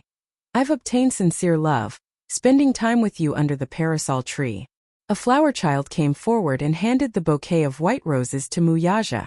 Muyaja took the bouquet and slowly walked towards her. With every step he took, her heartbeat actually sped up.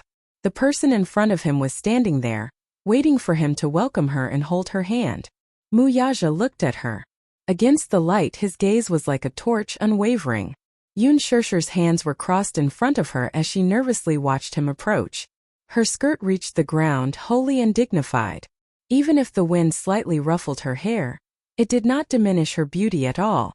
Speaking of which, temperament was a very strange thing. Some people were born noble, but they didn't have an elegant temperament. As for her, although she wasn't born into a noble family and wasn't born into a rich family, when she appeared at the entrance of the castle, wearing a luxurious dress, her elegant and noble temperament couldn't be concealed and was on the verge of bursting out. Muyaja walked in front of her with his right hand behind his back, and his left hand holding a bouquet of flowers. He only stopped when he was right in front of her and nodded to look at her. The melodious music of the ceremony sounded. Everyone on the scene held their breaths, either in amazement or anticipation as they stared at this moment. His lowered gaze made her even more nervous. For a moment her mind was blank and she was at a loss of what to do. She didn't even know where to place it properly. The first time in her life, which she had fantasized about countless times, was displayed so realistically and dreamily in front of her. When the man in her heart stood in front of her with a rose in his hand, she suddenly realized that the wedding in her fantasy was not a dream. Yoon Shirshir looked at him with a blushing face and a hint of shyness. It was as if her face was dyed with peach blossoms. Even the best quality rouge couldn't compare to her at this moment. She pursed her lips and took the white roses from his hand. Around them there was a round of applause. Chapter 1787. Yoon Shirshir nodded and replied in a voice as soft as a mosquito. In the next second, under everyone's stunned gazes, The man carried her in a princess carry. Hugging her waist, he easily supported all of her weight. Wuxia gently lowered his head and gracefully kissed her lips, pressing them tightly against her red lips. At this moment, his low and hoarse voice undoubtedly revealed that he was equally happy. "You're so beautiful today." Hearing this, Yun Shirshir's heart was filled with sweetness and shyness at the same time. Her face became even hotter. No matter how many praises she received, it would not be able to compare to this sentence from him. The highest praise in love was probably this sentence of love from him at this moment. He rarely said such words of love. This man had always been reserved and deep, but when he said it, it made her heart beat faster. Yun Shirshir held the fresh flowers tightly and looked up, only to meet his deep eyes. There was a slight burning heat in them, and he did not hide his deep love for her, who was beautiful today. Wuxia gently carried her and walked towards the carriage. Even though he was carrying her, his body was as light as a swallow and his steps were light. After getting into the carriage, the concierge walked over and closed the door. The attendant then drove the carriage to the venue of the engagement banquet. Yu and Xiaoichen watched the carriage leave. They looked at each other and smiled, then got into the same carriage and immediately caught up. Sitting in the carriage, Yun Shirshir was surprised to find that along the way, both sides of the road were covered with roses. As the carriage moved, the petals scattered on the ground. When the wind blew, the petals flew and danced in the air. It was as if they were in a fairy tale. "It's so beautiful." Yun Shirshir was so touched that she couldn't help but mumble. Today he really gave her a big surprise and touched her. She never thought that this man, who was used to being cold and arrogant, would spend so much effort on the engagement banquet. Even the smallest details were not overlooked. Putting aside the huge amount of money he had spent, just the fact that he was able to bring out all the romantic scenes that she had imagined in front of her was enough to make her feel that it was extremely valuable. She was a person who was easily satisfied. She believed that weddings generally went according to the procedure. The most important thing was to be with the person she loved. Nothing else mattered. But he used his actions to tell her that if he loved her, he would spare no effort to fulfill all her dreams. At the same time, he was grateful for his luck. Being able to meet him and stay together with him had truly exhausted all of her luck. The smile on her face fell into his eyes, and he quickly smiled as well. Laughter was contagious between people who were close to each other. She suddenly looked up and said, "Wuxia, am I dreaming? Why do you say that?" "Because it's hard to believe that you've done so much for me. I didn't dare to think that my engagement party would be so romantic, so I was afraid that this was a dream. When I woke up, it would be over and there would be nothing left." Everything that entered his eyes was something that he had only seen in his dreams. Yun Shirshir's worry made him even more amused. He reached out and brushed away the petals that had fallen on her head. He then gently scratched the bridge of her nose. This action seemed to be something that he often did to her. It became the most intimate action between the two of them. He whispered in her ear, "Little fool, this isn't a dream. Everything is real, including me." Chapter 1788. But really, she was really nervous about what she had just seen and what he had just said. Apart from being nervous, she was also looking forward to the upcoming engagement banquet. He looked at her and saw her exposed neck and shoulders. They were fair and delicate, like the graceful curve of a swan. Following the curve, he could see her beautiful fullness. Sexy and charming. Seducing his gaze, he became more and more eager to explore. However, he restrained himself and warned himself that now was not the time to do whatever he wanted. Usually at this time, his ambition would be revealed. He desperately hoped that after the engagement banquet, their wedding would proceed as soon as possible. He was already anxious to keep her as his own. How could he let others think about and covet her when she was so beautiful? "What's the venue like? I'm really curious about how you decorated it," she asked with some anticipation, but he still pretended to be mysterious and blinked his eyes. "You'll know when we reach the venue. You just have to wait quietly for the engagement banquet that I've prepared for you." Yun Shirshir's lips suddenly curved slightly. His answer made her look forward to it even more and her heart felt even sweeter. The carriages moved forward and soon arrived at the venue. However, just as she was about to get off the carriage, as if he could not bear for her toes to touch the ground, He carried her out of the carriage again in front of everyone's eyes. Yoon Shirshir hit his shoulder lightly but not hard. In her eyes there was a hint of shyness. Put me down. You're making a joke out of yourself. Who dares to laugh at you? Muyaja asked her back. This made her even more embarrassed. However, as he said this, he still put her down. However, just as she steadied herself, the man's strong and warm hand held her hand without hesitation. Yoon Shirshir laughed in her heart. Was this man afraid that she would run away? But as she thought of this, her heart was still happy. At least it meant that he cherished her, didn't it? From the man's details, she could see how important she was in his heart. When they arrived at the entrance of the venue and stepped on the red carpet, fireworks bloomed and fell on them. The innocent and romantic laughter of the flower girls standing on both sides of the red carpet quickly stirred up the atmosphere of the entire venue. Yoon Shirshir had a panoramic view of the entire venue. I like it so much. Especially that arch decorated with flowers. It was simply too romantic. In the past, when she watched movies, she was especially envious of couples standing under this romantic arch and receiving blessings. Yoon Shirshir secretly sighed in her heart. She let him hold her hand and walked towards the venue. Muyaja suddenly caught sight of Lu Jinyu, who was walking out of the venue. Lu Jinyu looked inexplicably nervous, as if he had something important to tell him. Muyaja couldn't help but stop and raise his eyebrows in confusion. Seeing that he had stopped walking, Yoon Shirshir also looked at him curiously. However, when she saw that he was looking into the distance, she followed his line of sight and looked at Lu Jinyu. Lu Jinyu walked over and said in a low voice, "Chief, there was news just now that an unidentified armed cargo ship forced its way to the port of the island. A few unidentified foreign men came down from the ship. I don't know what's going on at the moment, but I'm planning to go over and take a look." Chapter 1789. Muyaja's eyes were filled with suspicion, and his tone was filled with displeasure.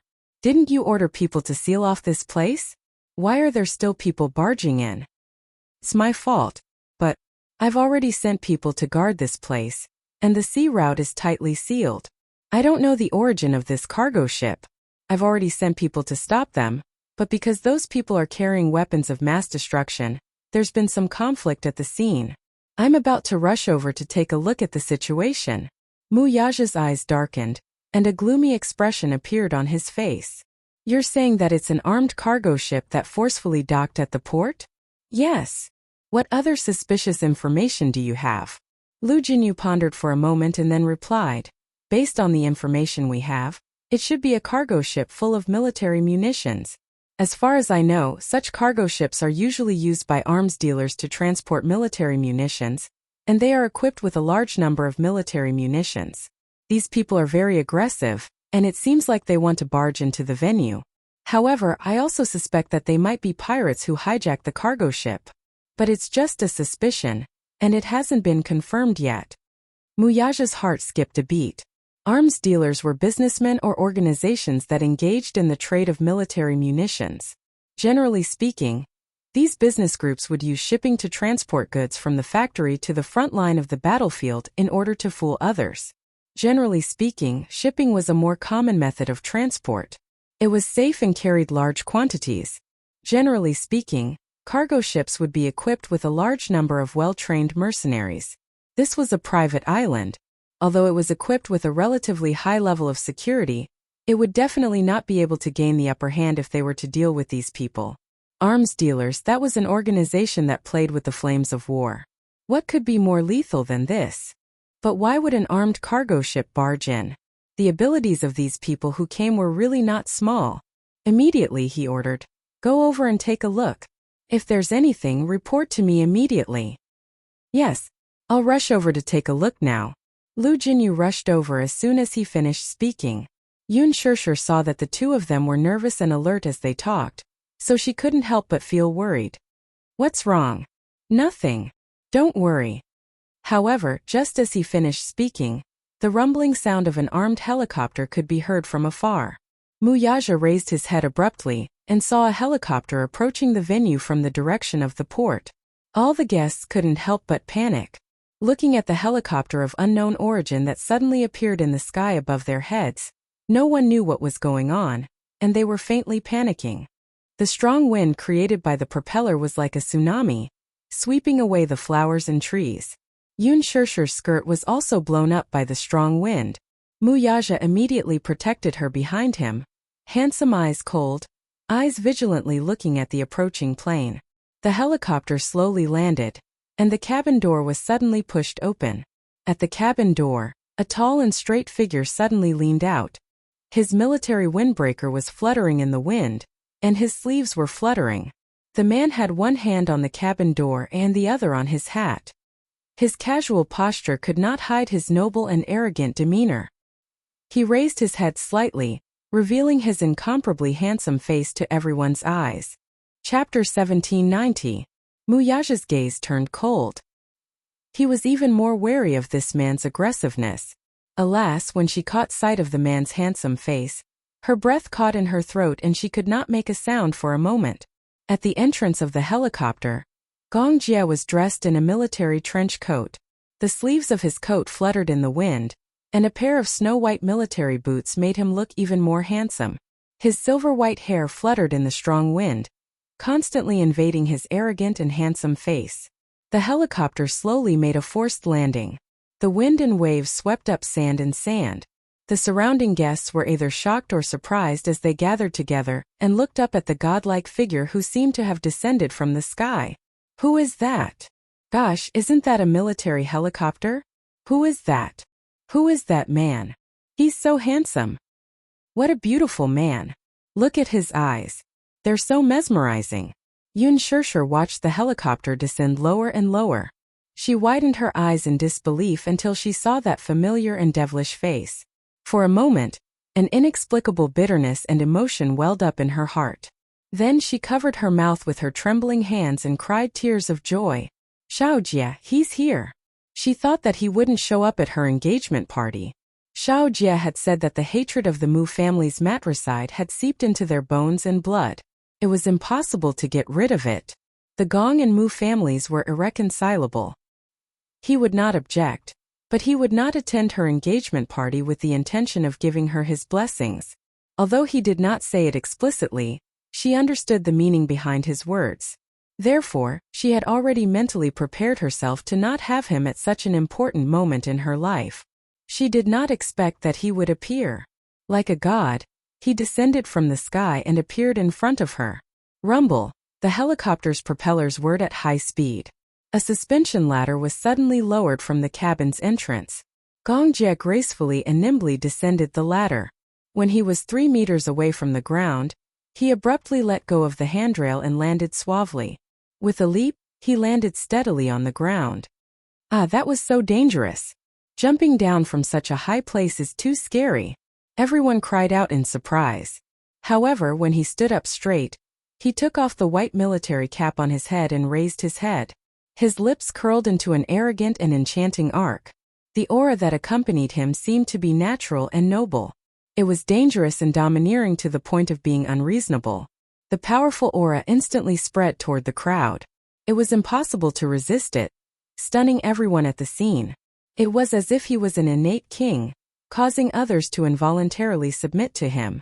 Gong Jie quietly stood where he was.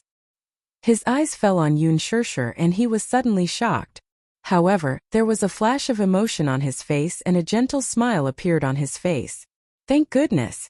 He wasn't too late. This time he went to sign a bill and hurriedly loaded the goods. He didn't even have the time to send the batch of munitions to the battlefield, so he hurriedly changed his route and rushed here. She wanted to arrive at the venue on the day of the engagement banquet. Along the way, the cargo ship was unlucky. It suddenly encountered a thunderstorm and had to temporarily anchor at the port for a period of time to avoid the wind and rain. However, when he looked at the time, he was afraid that he would not be able to make it. Therefore, he did not wait for the thunderstorm to pass and hurriedly set sail again. Chapter 1791. The sea route on the island was completely sealed off. He had paid a huge price to break through the blockade and finally reached the port. When he reached the port, he tried to force his way to the shore but was stopped by the island's security personnel. When Gong Jie got off the cargo ship, he was immediately stopped. Even though he didn't care about the island's security arrangements at all, He had a group of powerful mercenaries with him. It would only take him a few minutes to break through the defenses and clear a path. However, today was his sister's happiest day. He didn't want to cause too much of a commotion and didn't want to be stained with blood on such a good day. Hence, he used the cargo ship's helicopter to rush all the way to the banquet venue. Fortunately, he wasn't late. At the most important moment, he arrived just in time. At first, he had a long internal struggle about whether or not to attend this engagement banquet. However, he couldn't let go of this feud that had seeped into his blood and bones. Not coming. However, he couldn't miss such an important day for his sister. He had already missed 15 years with her. How many more 15 years could he miss?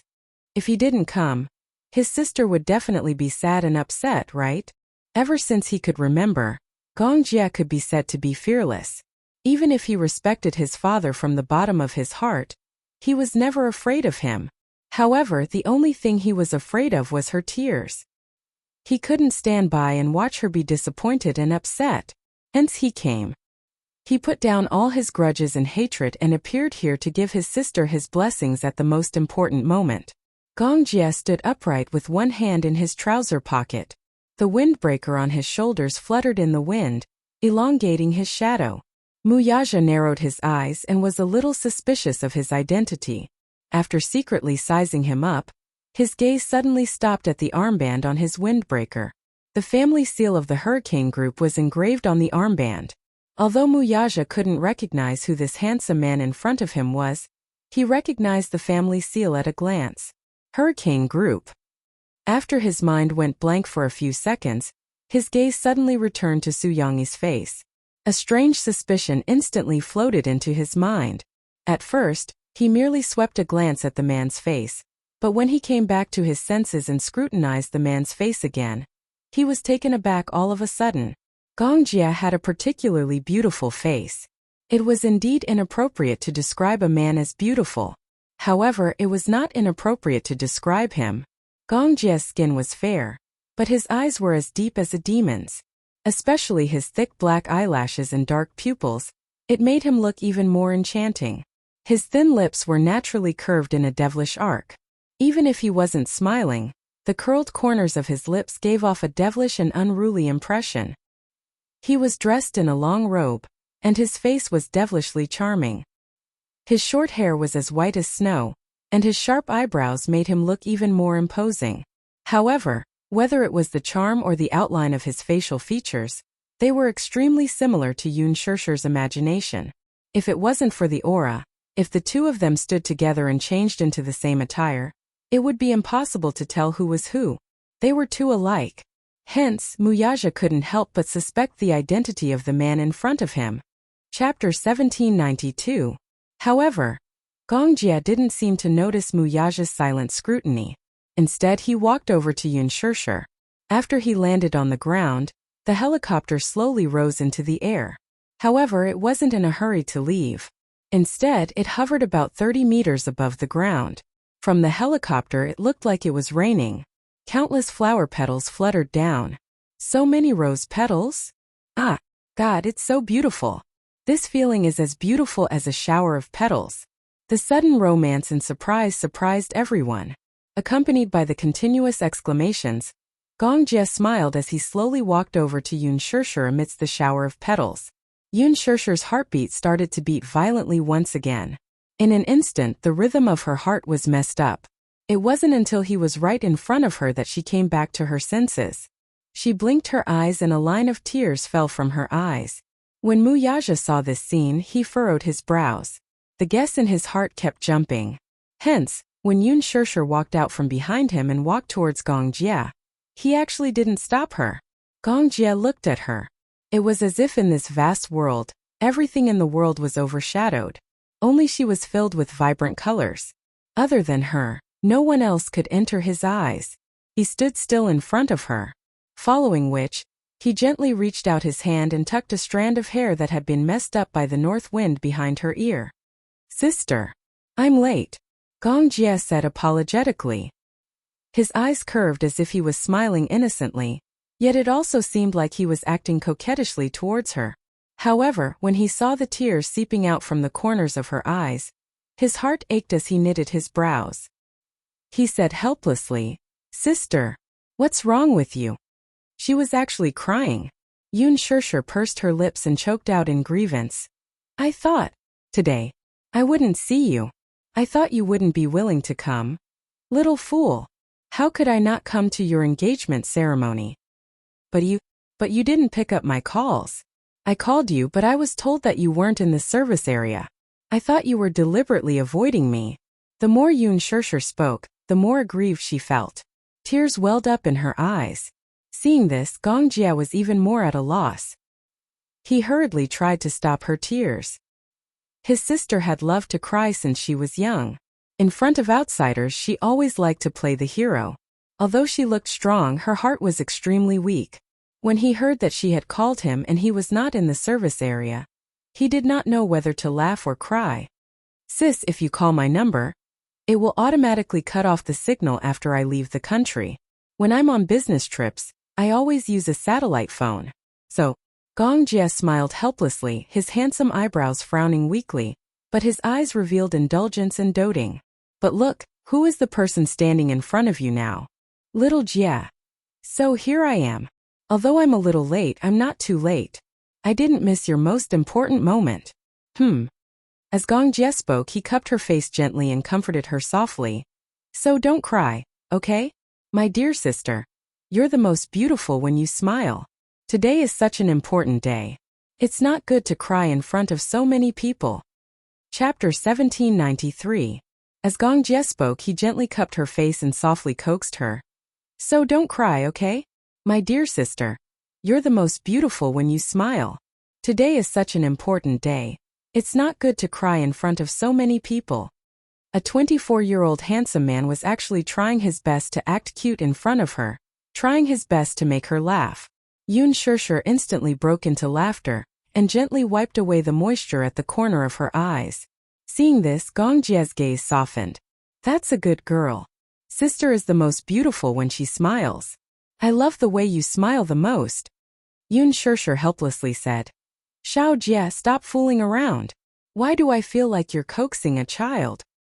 "What do you mean coaxing a child?" Gong Jia innocently pursed his lips and then curled his lips. "I'm coaxing my little princess." Then he suddenly gently lifted her hand, raised it, nodded, and planted a kiss on the back of her hand. He gave her a mysterious wink and coaxed her. "Sister, I'll cast a spell for you. Do you want to see it?" Yoon Shirshir turned around to look at Muyaja, only to see him standing there expressionlessly. However, there wasn't much enmity in his eyes towards Gong Jia. She calmed down, and when she looked back, she curiously widened her eyes. "What spell?" "Close your eyes," Gong Jia immediately requested childishly. Yoon Shirshir was puzzled. "Close my eyes? What are you trying to do?" Close. If you don't close your eyes, how can I cast a spell?" Gong Jia acted like a child and said coquettishly. Yoon Shirshir couldn't argue with him and agreed a few times before obediently closing her eyes. She really closed her eyes tightly so she couldn't see anything. However, after a while, she inexplicably felt a weight on her wrist, as if there was a touch of coldness on her skin. She was a little surprised and her eyelids moved. Gong Jia immediately said, "No peeking." Yoon Shirshir obediently closed her eyes again. He didn't even dare to open his eyes secretly. After a long time, Gong Jia said gently, "All right, open your eyes." Yoon Shirshir slowly opened her eyes. However, the moment she opened her eyes, a dazzling light leaped into her eyes. She was immediately attracted by this dazzling light. When she opened her eyes, she saw that a flower had been placed on her wrist. However, this flower was different from the others. Under the 3 blood-colored roses, there was a dazzling diamond. She didn't notice it at first glance because this diamond was embedded in the petals. Moreover, like a rose, its entire body was shining with a deep red. The blood-red resplendent diamond and the rose petals complemented each other. When she closed her eyes earlier, she suddenly felt her hand sink. It was because the resplendent diamond weighed at least 3 carats. Blood diamond. That was extremely rare and precious. A 1-carat blood diamond was already extremely precious. A 3-carat blood diamond could be described as priceless. Don't look down on this 3-carat diamond. It wasn't an exaggeration to say that it was a priceless treasure. In a London auction, a 0.9-carat blood diamond was auctioned for a sky-high price of 500 million. Chapter 1794. Yun Shirshir's eyes widened in shock. She was so stunned that she could not speak. She reached out and gently stroked the diamond's surface. She could tell that the diamond had just been processed. The cut surface was a little blunt, so it was obvious that it had just been cut. Yun Shirshir was so touched that she couldn't speak. She didn't know where the diamond came from. Do you like it? Gong Jia looked at her nervously, afraid that she would say don't like it, and he wouldn't know what to do. This gift was part of the Gong family's collection. Back then, when his father was selling arms in the Middle East, he sold a batch of weapons to a local terrorist organization. The terrorist organization couldn't come up with enough US dollars, so they gave him a blood diamond as a reward. The terrorist leader didn't recognize the treasure, but that didn't mean that Gong Xiaoying didn't recognize it. This blood diamond couldn't be compared to a normal diamond. After he brought it back, he kept it as a treasure. This blood diamond was rare and precious. In fact, this blood diamond was 4 carats. After carving it, it was reduced to 3 carats. There was no other 4-carat blood diamond in the world. Even if there was one, it hadn't appeared yet. Before the second one appeared, the blood diamond in Yun Shirshir's hand was the real king of diamonds. Gong Jia took the blood diamond that his father had carefully collected from Zhanbao Pavilion and ordered the designer to design and carve it overnight. Finally, on the way here, he used fresh rose petals to decorate the blood diamond into a bracelet so that he could personally wear the bracelet on her wrist. Yun Shirshir was so touched that she couldn't speak.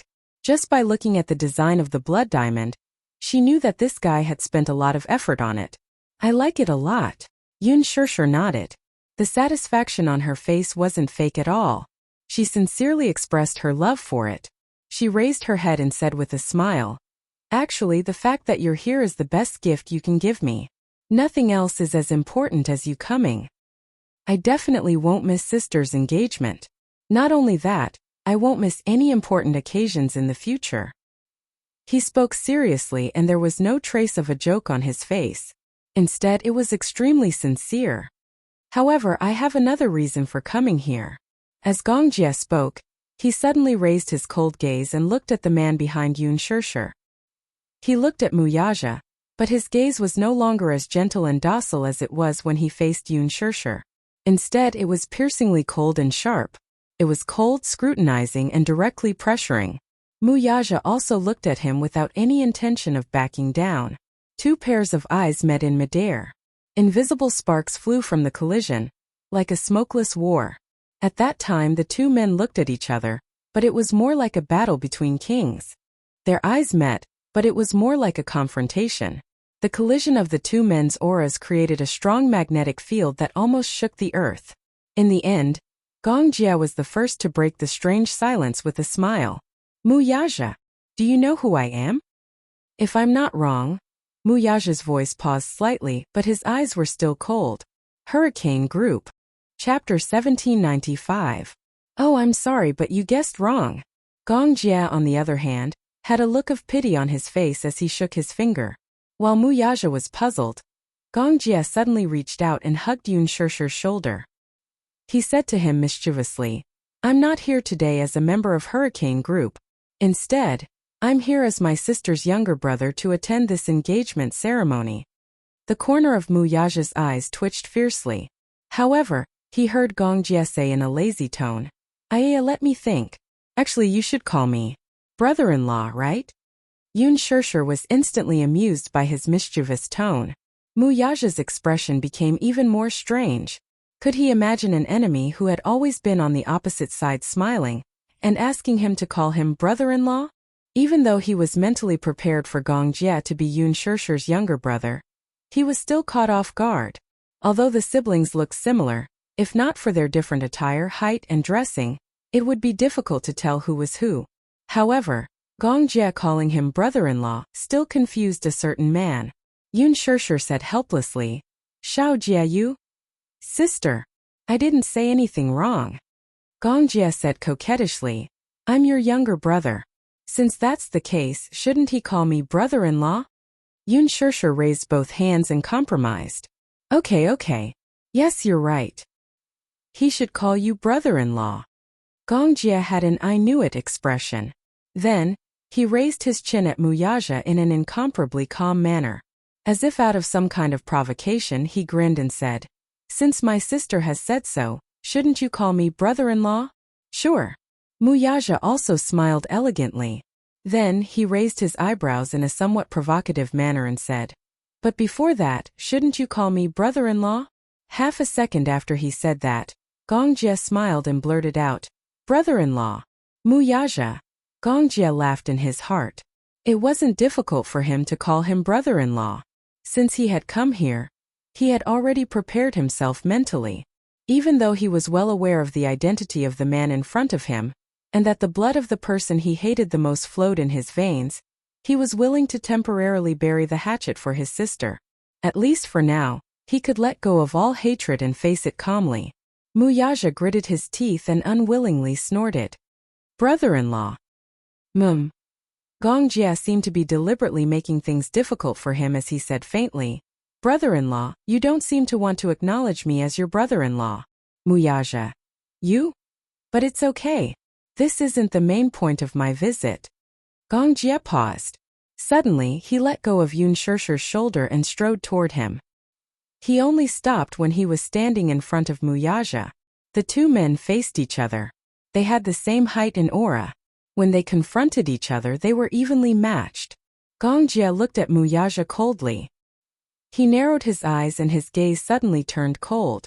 He said in a low voice that Yun Shirshir couldn't hear clearly, "I'm here to warn you.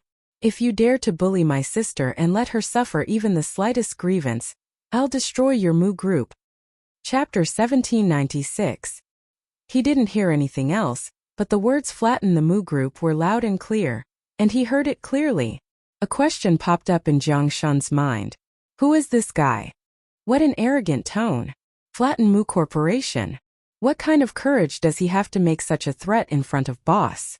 Is he here to cause trouble for the engagement ceremony? Jiang Shun walked forward with a cold expression, but Muyaja raised his hand to stop him. "Boss?" Jiang Shun was puzzled, but he didn't know why Muyaja stopped him. Lu Jinyu, who had rushed over, was also shocked to see this scene. He didn't hear what kind of provocation Gong Jie had said, but just by looking at his unfriendly attitude, he could tell that he had come with ill intentions. Muyaja's face darkened slightly, but he didn't say a word. Gong Jie stared at him like a tiger watching its prey, like a lion, defending his sister's happiness. Yun Shirshir was marrying this man. Sure. He was willing to believe in his sister's judgment and choice. As her younger brother, even if he was worried, he had no right to interfere. However, his sister's happiness was the only bottom line that could not be crossed. His principle was to defend his sister's happiness. Just like how you had questioned Muyaja back then, what kind of reason did a person rely on to become stronger? His answer was the same as you use. That was to protect the person he loved. Yun Shirshir was the person he loved the most. In order to protect her happiness, he naturally wouldn't shirk his responsibility. Gong Jie stared at him silently and didn't say a word. He was waiting to see how Muyaja would respond. After a long period of dead silence, as if a century had passed, Muyaja suddenly smiled and said, "Flatten Mu Corporation?" Gong Jie raised his eyebrows and didn't say anything. However, the emotion in his eyes was a silent warning. Since he could say such words, it meant that he could do what he said. Muyaja didn't have much of an expression on his face. He just faintly expressed his regret. "I'm sorry. I don't think you'll have the chance." After he finished speaking, his lips curled into a smile, but he was extremely conceited. Since he had decided to marry her, he would pamper her for the rest of her life. Regardless of birth, old age, sickness or death, regardless of wealth or wealth. Similarly, cherishing this woman was his bottom line as her husband. "I don't need you to remind me of that." When Gong Jie heard this, he smiled and raised his eyebrows. Obviously, he was very satisfied with his response. "That's the best." Yun Shirshir looked over curiously. She couldn't understand the invisible confrontation between the two men. Gong Jie turned and looked at her. Then, He smiled and naturally hooked his arm around Muyaja's shoulder. I just had a friendly conversation with my brother-in-law. Muyaja was speechless. Friendly? He said, flatten Mu Corporation in a friendly manner? The corners of Muyaja's eyes twitched. Yun Shirshir obviously didn't believe him. She said suspiciously, but I saw your expression just now. You looked very fierce. Gong Jie said truthfully, yes. Just now I was threatening my dear brother-in-law. If he doesn't treat you well, I'll flatten Mu Corporation. Yun Shirshir was stunned for a moment. She thought that he was joking and immediately said, Xiao Jie, stop fooling around.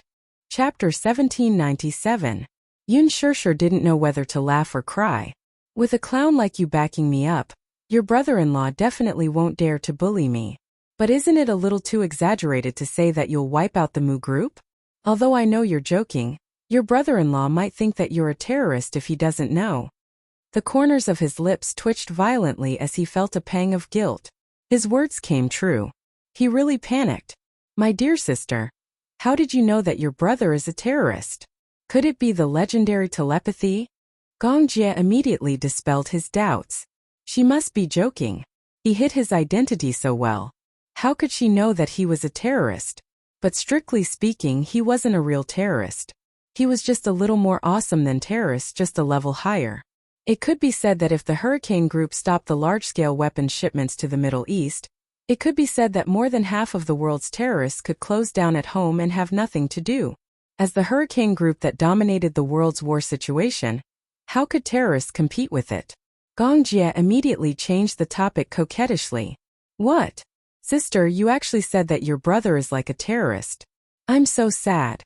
Yun Shirshir smiled helplessly. Who asked you to speak like a terrorist? Gong Jie was speechless. He was used to speaking like this and couldn't change it. But sister was biased. She was obviously protecting his brother-in-law. He felt so wronged. Gong Jie glared at Muyaja angrily. Muyaja felt a murderous gaze on him. When he looked back, he met Gong Jie's resentful gaze. The two men's gazes met again in midair, and there was a burst of electromagnetic sparks. Muyaja glanced at Gong Jie and then smiled. He said in a low voice, Don't worry, I know that my brother-in-law is joking. He said that because he's afraid that you'll be wrong, so I won't take it seriously. Although he said that, a certain man couldn't help but silently criticize in his heart. To be honest, he was actually quite curious. Although the man in front of him was young, his tone was arrogant and he actually dared to threaten him.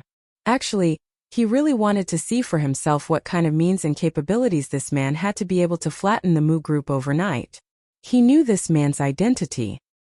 He was from the Hurricane Group and had extraordinary capabilities, but the Mu Group couldn't be wiped out by the Hurricane Group overnight. Did he think that the Mu Group was weak? How could they be so weak that they couldn't even withstand a single blow? Jiang Shun and Lu Jinyu were perplexed. They exchanged glances, but neither of them knew what was going on. Brother-in-law? Sister? Brother-in-law? They were totally to be confused. What was going on right now? Up to Gong Jie and Jiang were similar?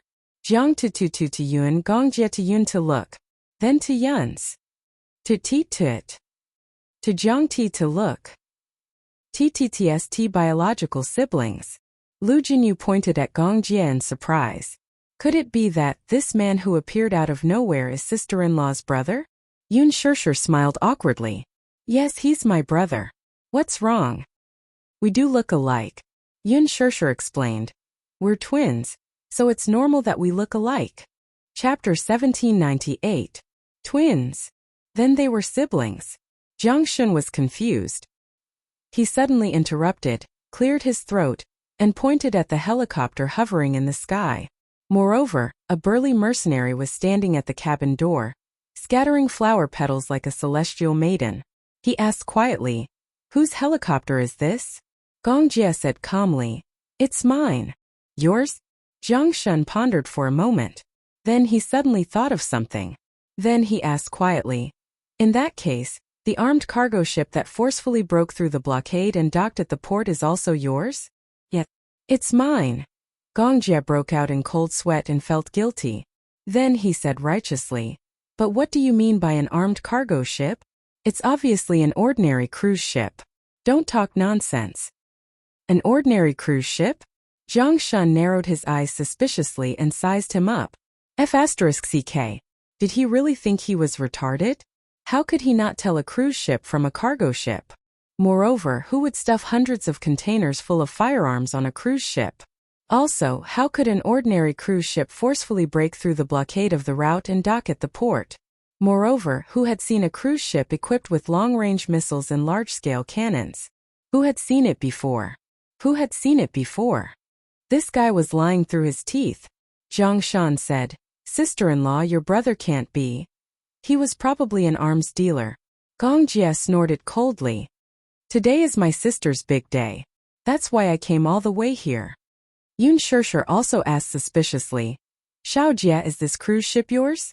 Gong Jie was stunned for a moment, then said, "It's mine." Yun Shishir asked again, "What do you do for a living?" "I'm a businessman. I have a few private ships to carry goods." Zhang Shun sneered silently in his heart. He was a businessman. There was nothing wrong with that. He was just an unscrupulous businessman. When Yu and Xiaoichen arrived, they saw Gong Jie in a trench coat standing beside Yun Shishir from afar. The corners of their eyes twitched and their hearts skipped a beat. Why did this guy rush over? How did he get here? Suddenly, he realized that he had heard that an armed cargo ship had broken through the blockade and was anchored at the private port of the island. Could it be that this was his doing? Yu rubbed her forehead helplessly. Did this uncle of hers have to be so high profile? Upon hearing the commotion, Yun Yeqing and Yun Yeho walked out as well. According to the procedure, the next step would be for Yun Yeqing to hold her hand and hand it over to Muyaja. For this reason, he deliberately wore a well-ironed suit. Although he was slightly older and had experienced many changes in the past few years, he still deliberately dressed himself up on such a rare occasion. He looked very presentable. However, when he walked out, he saw Yun Shishir standing together with an unfamiliar yet familiar man. He was immediately confused. The reason why he said he was unfamiliar was because he had never seen this man before. He said he was familiar because he looked similar to Yun Shishir, especially that pair of eyes. It was as if they were cast from the same mold. This is Chapter 1799. Gong Jie turned around and saw Yun Yeqing in a suit. Upon hearing Yun Shishir's introduction, he was stunned for a moment and did not react in time. "Father." Suddenly, he came back to his senses and understood that this so-called father was probably referring to her adoptive father. Yun Shishir continued, "When I was 9 years old, he was the one who brought me back to the Yun family and adopted me at the welfare center. Although he's my adoptive father, he's always treated me like his own. Even though I'm not his biological father, he's never mistreated me in any way. In my heart he's my father. Xiao Jie, you should call him uncle." Gong Jie nodded obediently at his mother's words. Following her wishes, he greeted the man meekly. "Hello, uncle." He was used to being high and mighty. Unless it was in front of his father, he would never bow his head to anyone. However, this ordinary man in front of him was different. He was his sister's adoptive father. Since she said that he had always treated her like his own all these years, then he would be grateful to anyone who treated his sister well. After all, this man had taken over the role of a father to take care of his sister all these years. At least, he had saved her from being homeless. Just based on this point alone, he acknowledged it. Thus, this uncle was a sincere greeting from the bottom of his heart. Muyaja, who was standing at the side, was silent. This Gong Jie might seem arrogant and unruly on the surface, like a young and aggressive leopard, but in front of Yun Shishir, he was as docile and adorable as a little lamb. This contrast, it was simply too much. Yu's lips twitched as well. This uncle of his was a classic sister con. He would do whatever his mommy said and would never refute her. He was extremely docile. He was a little uncomfortable, recalling Gong Jie's domineering and unruly style on a daily basis, and then looking at this man who was like a little lamb right now. The little lad could not help feeling flustered. Xiaoichen, who was standing at the side, commented quietly, "This man looks so much like mommy." Yu said, "You should call this man uncle." "Uncle?" Xiaoichen was puzzled. "Why, idiot. Because he's Mommy's younger brother. Mommy has a younger brother? And they're twins. Twins. Isn't that the same as us? Shaoichen then said. This man is quite handsome. Humph. Good genes. Nothing can be done about it. Yun Yecheng looked at the Gongjia and smiled courteously. He then rubbed his hands nervously and looked at Yun Shirshir inquiringly. Shirshir, this is... Dad, this is my little brother. When I was 9 years old, I was separated from him because of a car accident. I haven't heard from you for 15 years, but the heavens are kind enough to let us meet again. Yun Shirshir replied, but her face was filled with joy. She did not have the chance to introduce her father to Shaojie because she was worried that he would not approve of him. Alas, it turned out that her worries were unnecessary. Yun Yecheng chuckled when he heard that. Sure. Great. This means that we're destined to be siblings. Still, the car accident you're talking about. Yun Shirshir said helplessly. I'll go back and explain it to you later. It's complicated. Chapter 1800. However, this man's identity was worth investigating. Lu Jinyu took another look at Gong Jie and was stunned for a few seconds when he caught sight of the epaulets on the latter's windbreaker. The symbol of this epaulet was very familiar. Hurricane Group? Lu Jinyu's face turned pale when he realized what was going on. Hurricane Group. Wasn't that the #1 military group that caused the entire world to tremble in fear? It was said that they were so powerful that they could make the world tremble with the stomp of their feet. Their influence was terrifying. The Mu Group's power was obvious to all in the world. If one had to describe it, the world's financial system would fall into a state of depression with just a few sneezes from the Mu Group. However, the Hurricane Group was different. The Hurricane Group was a powerful family that controlled the world's war. It could be said that 70% of the world's weapons came from the Hurricane Group's military factories. The Gong family's every move was directly related to the direction of the war. All the wars in the world ended because of them, and they also started because of them. The world's financial system was in crisis, but the war never stopped. It could be said that the Hurricane Group was growing stronger and stronger, and it was a family that was feared by many. Lu Jinyu couldn't help but feel confused. What? Sister-in-law's younger brother was actually from the Hurricane Group. Who exactly was he? Judging from his momentum, he seemed to be of an extraordinary status. Could he be a core member of the Gong family? Jiang Shun whispered. Jinyu, could this be someone from the Hurricane Group?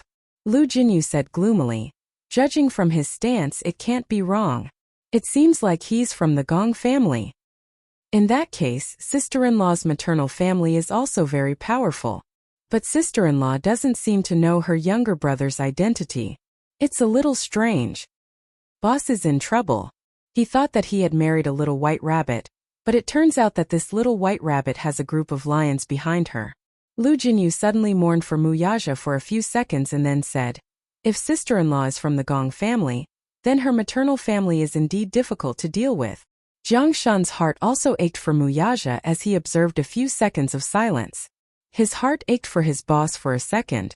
Muyaja looked at them coldly, but he didn't know what these two fellows were silently criticizing him about. He glared at Zhang Xian as a warning.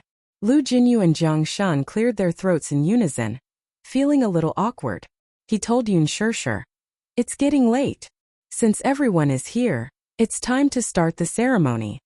Then he walked over and wanted to hold Yun Shirshir's hand. Gong Jie said politely, hello uncle. I have something to discuss with you.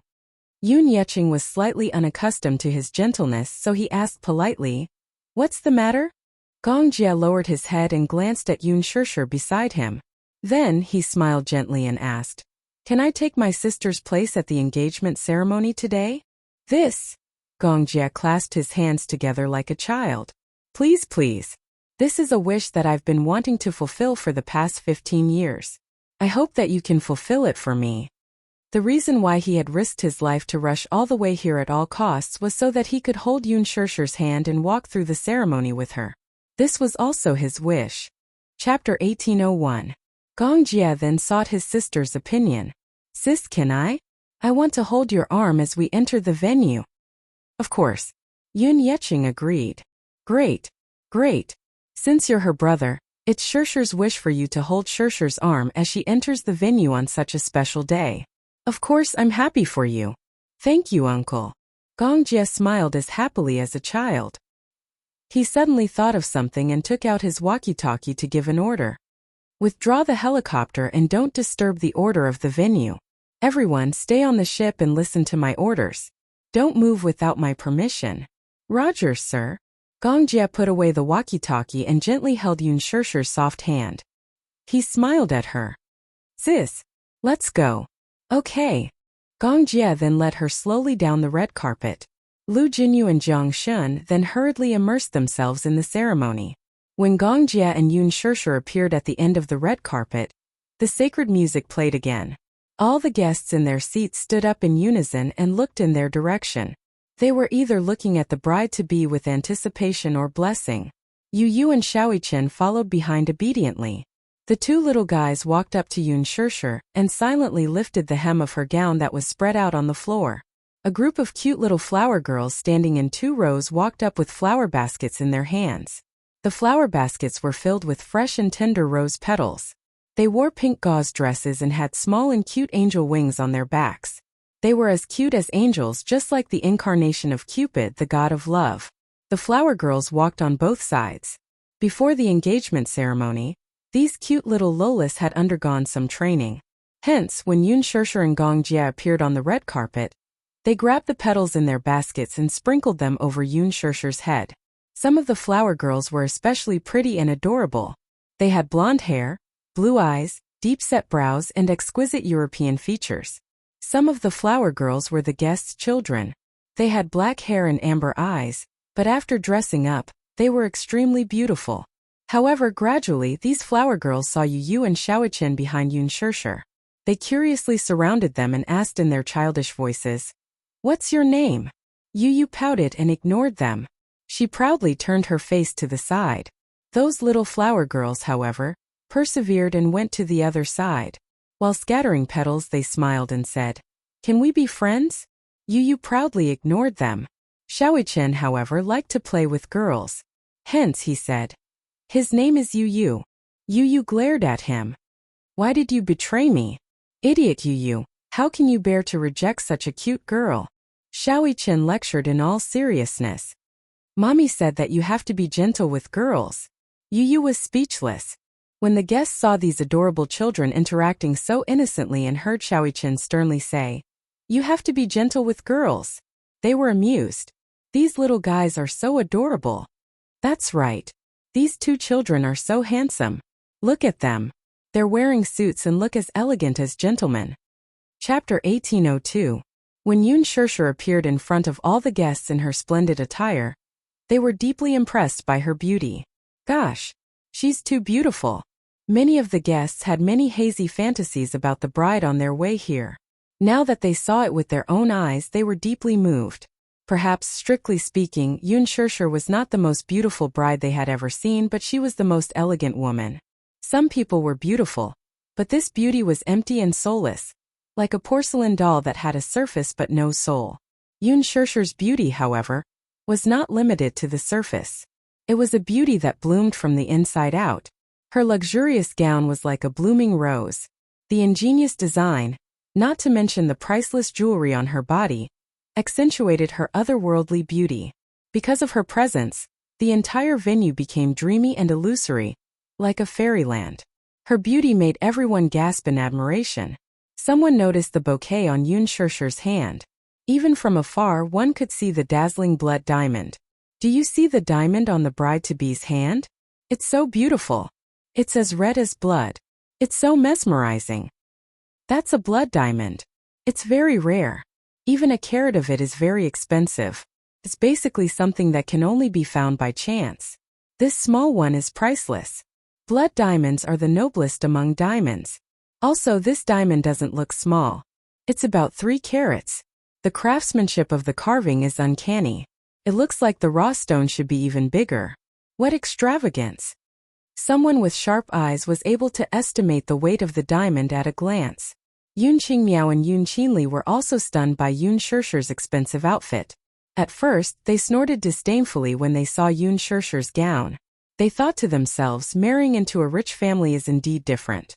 Not to mention his outfit, Just the accessories on his body alone would be enough to blind them. His heart was filled with envy and jealousy. However, it was out of his reach. However, when they noticed the bouquet on Yoon Shirshir's wrist, their eyes almost popped out of their sockets. They did not know how precious a blood diamond was. In comparison, this dazzling diamond was dazzling and mesmerizing. Which girl did not like diamonds? There was no way they could resist diamonds. Who could be as lucky as Yoon Shirshir to be doted on by everyone? Therefore, most people could only look at her in envy. When Yoon Qingmiao saw the man holding Yoon Shirshir's arm, her eyes widened in shock and amazement. Qinli, look at the man beside Shirshir, he's so handsome. He's better looking than many celebrities on TV. I don't think so. I think brother-in-law is more handsome than him. Although Yoon Qinli said this, she still looked at him with admiration. But brother Mu is already taken. You better stop thinking about it. This man looks quite similar to Shirshir. Xiang Yu suddenly said from the side. Yoon Qingmiao was surprised. She did a close comparison and found that the man looked very similar to Yoon Shirshir. She had never heard of such a person before though. Chapter 1803. Yoon Qingmiao chimed in. Judging from his attire, he should be a wealthy and respectable figure. Perhaps he's also a big shot with a powerful background. Yoon Qinli was a little jealous, so much so that the way she looked at Yoon Shirshir changed. Indeed, one could not compare with another. She envied Yoon Shirshir's good fortune. Initially, she was jealous that she had the opportunity to go to university, had a high academic qualification, and was born in the city. She was like a rich young lady who lived a life of luxury and did not have to worry about food and clothing. Later, when she met Yoon Shirshir's fiancé, she muttered to herself how she had met such a good man. He had an extraordinary background, a respectable family background, and a handsome face. She could not figure it out. How could she have met so many lucky people? In Yoon Qinli's heart, Yoon Shirshir was like a princess who had been spoiled by the heavens. With so much love on her, she did not have to worry about living an ignoble life. Now, however, it was only at the engagement ceremony that she was truly defeated. Yoon Qinli could no longer suppress the sense of defeat in her heart. Feeling unbalanced, she bit her lip and kept looking at the backs of Yoon Shirshir and Gong Jia. Under everyone's gaze, Gong Jia held Yoon Shirshir's arm as they walked to the flower arch. Then they stopped in their tracks and stood there with a smile. Lu Jinyu walked over in a formal suit. He was in charge of this engagement banquet. As the MC of Mu Yaja's engagement banquet, he naturally felt honored.